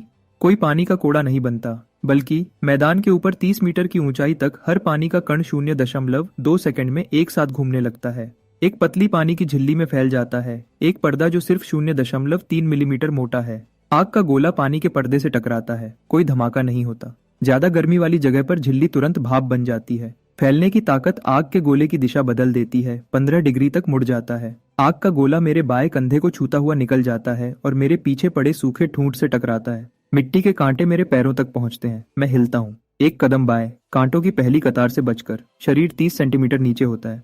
दूसरी कतार मेरे दाएं पैर के ऊपर से छूती है। मैं आधा कदम पीछे हटता हूँ। तीसरी कतार मेरे पैरों की उंगलियों से 2 सेंटीमीटर आगे जमीन से निकल आती है। मेरे पैरों की यह सही चाल मेरी आंखों से नहीं आती, यह मेरे पैरों के तलवों से आती है। पानी की शक्तियों का एक ऐसा इस्तेमाल जिसे अक्सर नजरअंदाज कर दिया जाता है। चीजों के बीच की खाली जगह में पानी के कणों के बदलाव को महसूस करके मैं जमीन के नीचे चल रही हर चीज का तुरंत एक हीट मैप बना सकता हूँ। मेरे कदम जरा भी नहीं रुकते, हर कदम कांटों के बीच की सुरक्षित जगह पर पड़ता है। पौधे की बेल ऊपर से नीचे गिरती है। टाइड क्रेस्ट ट्राइडेंट एक छाप बनाता हुआ घूमता है। उसके 3 नुकीले हिस्से बेल को काटते नहीं, बल्कि उसे अपनी 3 नोकों से पकड़ लेते हैं और उसे 1 मीटर बाहर की तरफ उसकी बढ़ने की दिशा के उल्टा घुमाते हैं, जैसे एक टावल निचोड़ते हैं। बेल की बनावट टूट जाती है, बेल उसी जगह पर टूट जाती है। पहले आग के गोले के गिरने से लेकर बेल के टूटने तक कुल 4 सेकंड लगे। मैं अभी भी उसी जगह पर हूँ, कुल 2 मीटर से कम हिला हूँ। जर्की अभी भी मेरे दांतों में दबी है। पूरा अरीना एक पल के लिए शांत हो जाता है। वह हिला भी नहीं। कमेंटेटर की आवाज वापस आती है, लेकिन थोड़ी मुश्किल से। उसने पलटकर हमला भी नहीं किया। 3 बिल्कुल अलग अलग तरीके से जवाब दिया, 4 सेकंड के अंदर। यह सी रैंक वाले की फैसला लेने की रफ्तार नहीं हो सकती। मेरी आंखों के सामने पैनल भर जाता है, सभी पॉइंट्स +45 +22 +61। बड़े डिपॉजिट शुरू हो गए हैं, लेकिन मेरे पास नंबर्स देखने का वक्त नहीं है। दूसरी लहर आ गई है। नॉर्थ से 7 लोगों का ग्रुप पेड़ों को तोड़कर आगे बढ़ता है। 2 मेटल टाइप अवेकनर्स आगे ढाल बनकर खड़े हैं। बीच की कतार में 3 दूर से हमला करने वाले, पीछे 2 मदद करने वाले। बचे हुए 16 लोग बाकी सब दिशाओं से निकलते हैं। 28 लोग हर तरफ से घेर लेते हैं। 28 एक साथ हमला करते हैं। आग के गोले, हवा के ब्लेड, मिट्टी के कांटे, धातु के फेंकने वाले ब्लेड, बेलें, बर्फ के टुकड़े, कम से कम 7 अलग अलग तरह की शक्तियां 360 डिग्री से मैदान के बीच पर हमला करते हुए। घनत्व इतना ज्यादा है कि प्रोजेक्टेड कैनोपी के लिए डेटा दिखाने वाला सिस्टम थोड़ी देर के लिए ओवरलोड हो जाता है। कमेंटेटर की आवाज फट जाती है। 28 एक साथ हमले, पूरी 360 डिग्री की घेराबंदी। काइल बीच में है। उसका अगला शब्द उसके गले में अटक जाता है, क्योंकि मैं वहां नहीं हूं। टेलीपोर्टेशन नहीं, बल्कि चलने की ऐसी रफ्तार जो होलोग्राफिक कैमरा सिस्टम की फ्रेम रेट से भी ज्यादा है। 28 हमले मैदान के बीच में इकट्ठे होते हैं। धमाका। सायोनिक बफर एक्टिवेट हो जाता है। एलॉय की जमीन 6 मीटर चौड़े गड्ढे में फट जाती है। हवा में धुआं और धूल भर जाती है। बीच में कोई नहीं है, सिर्फ एक जली हुई भूरे नीले रंग की यूनिफॉर्म जैकेट। मैंने उसे हमला करने से 1 सेकंड पहले ठूंठ के पीछे से वापस फेंक दिया था। धोखा। स्टैंड्स में कोई चीखता है, कोई कराहता है, कोई हंस हंस कर दोहरा हो जाता है। पैनल पर नंबर्स ऐसी रफ्तार से चलने लगते हैं जो मैंने पहले कभी नहीं देखी थी। पॉइंट्स +88 +70 +156। लेकिन मेरे पास देखने का वक्त नहीं है। मेरी आवाज हवा में 7 या 8 मीटर ऊपर से आती है। मैं एक मजबूत स्ट्रक्चरल बीम पर खड़ा हूं जहां सिमुलेटेड एनवायरनमेंट का डोम का ढांचा दिख रहा है। टाइड क्रेस्ट ट्राइडेंट मेरे कंधे पर रखा है। मैं नीचे गड्ढे में 28 लोगों को देखता हूँ। आग की रोशनी मेरे चेहरे को नीचे से रोशन करती है। मैं बोलता हूँ, जैसे कोई ग्रुप प्रोजेक्ट की जांच कर रहा हो। तुम्हारी कोऑर्डिनेशन में कमी है।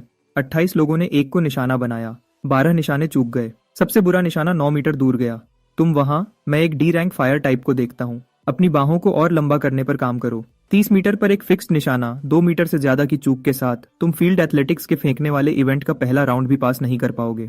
भीड़ से ऐसी आवाज निकलती है जिसे किसी कैटेगरी में नहीं रखा जा सकता, न हंसी न चीखना। एक ऐसी बेकाबू घोड़े जैसी आवाज जो तब निकलती है जब कोई तुम्हारा सर दबाकर तुम्हें ऐसी अजीब और जोश भरी कला देखने पर मजबूर करे। बैटिंग पूल्स 30 सेकंड पहले ही खत्म हो गए थे। सिस्टम में गलती आ रही है। वीआईपी बूथ में केडन का शराब का ग्लास उसके होंठों पर रुका हुआ है। शराब हिलती नहीं है। उसका सहायक पहली बार बिना इशारे का इंतजार किए बोलता है, यंग मास्टर चुप रहो। केडन स्क्रीन पर घूरता है, उस शख्स को जो बीम पर खड़ा है। पैनल को एक फ्लैग नोटिफिकेशन मिलता है। केडन में जज्बाती बदलाव देखा गया। टाइप, गौर से देखने वाली चौकन्ना, तीव्रता medium high, AW points plus 18 points 3 से 18। चींटी ने शेर का पूरा ध्यान खींच लिया है। बीम पर मैं अपनी नजर वापस खींचता हूँ। मैं नीचे 28 लोगों पर अपनी नजर घुमाता हूँ। मेरी नजर आखिर में पीछे खड़े एक शख्स पर रुकती है। एक C रैंक का कॉम्पिटिटर, हाथ जेबों में डाले, जिसने एक भी हरकत नहीं की है। वह शख्स भी मुझे देख रहा है, चेहरे पर कोई भाव नहीं। हम 7 या 8 मीटर की ऊंचाई पर 1 सेकंड तक आंखों में आंखें डाले रहते हैं। मैं टाइट क्रेस्ट ट्राइडेंट को अपने कंधे से नीचे करता हूँ, उसके नुकीले हिस्से नीचे की तरफ, और उसे बीम की धातु वाली सतह में गाड़ देता हूँ। इस सर्वाइवल मैच का पहला राउंड खत्म होता है। 28 लोगों ने हमला किया, 0 निशाने लगे।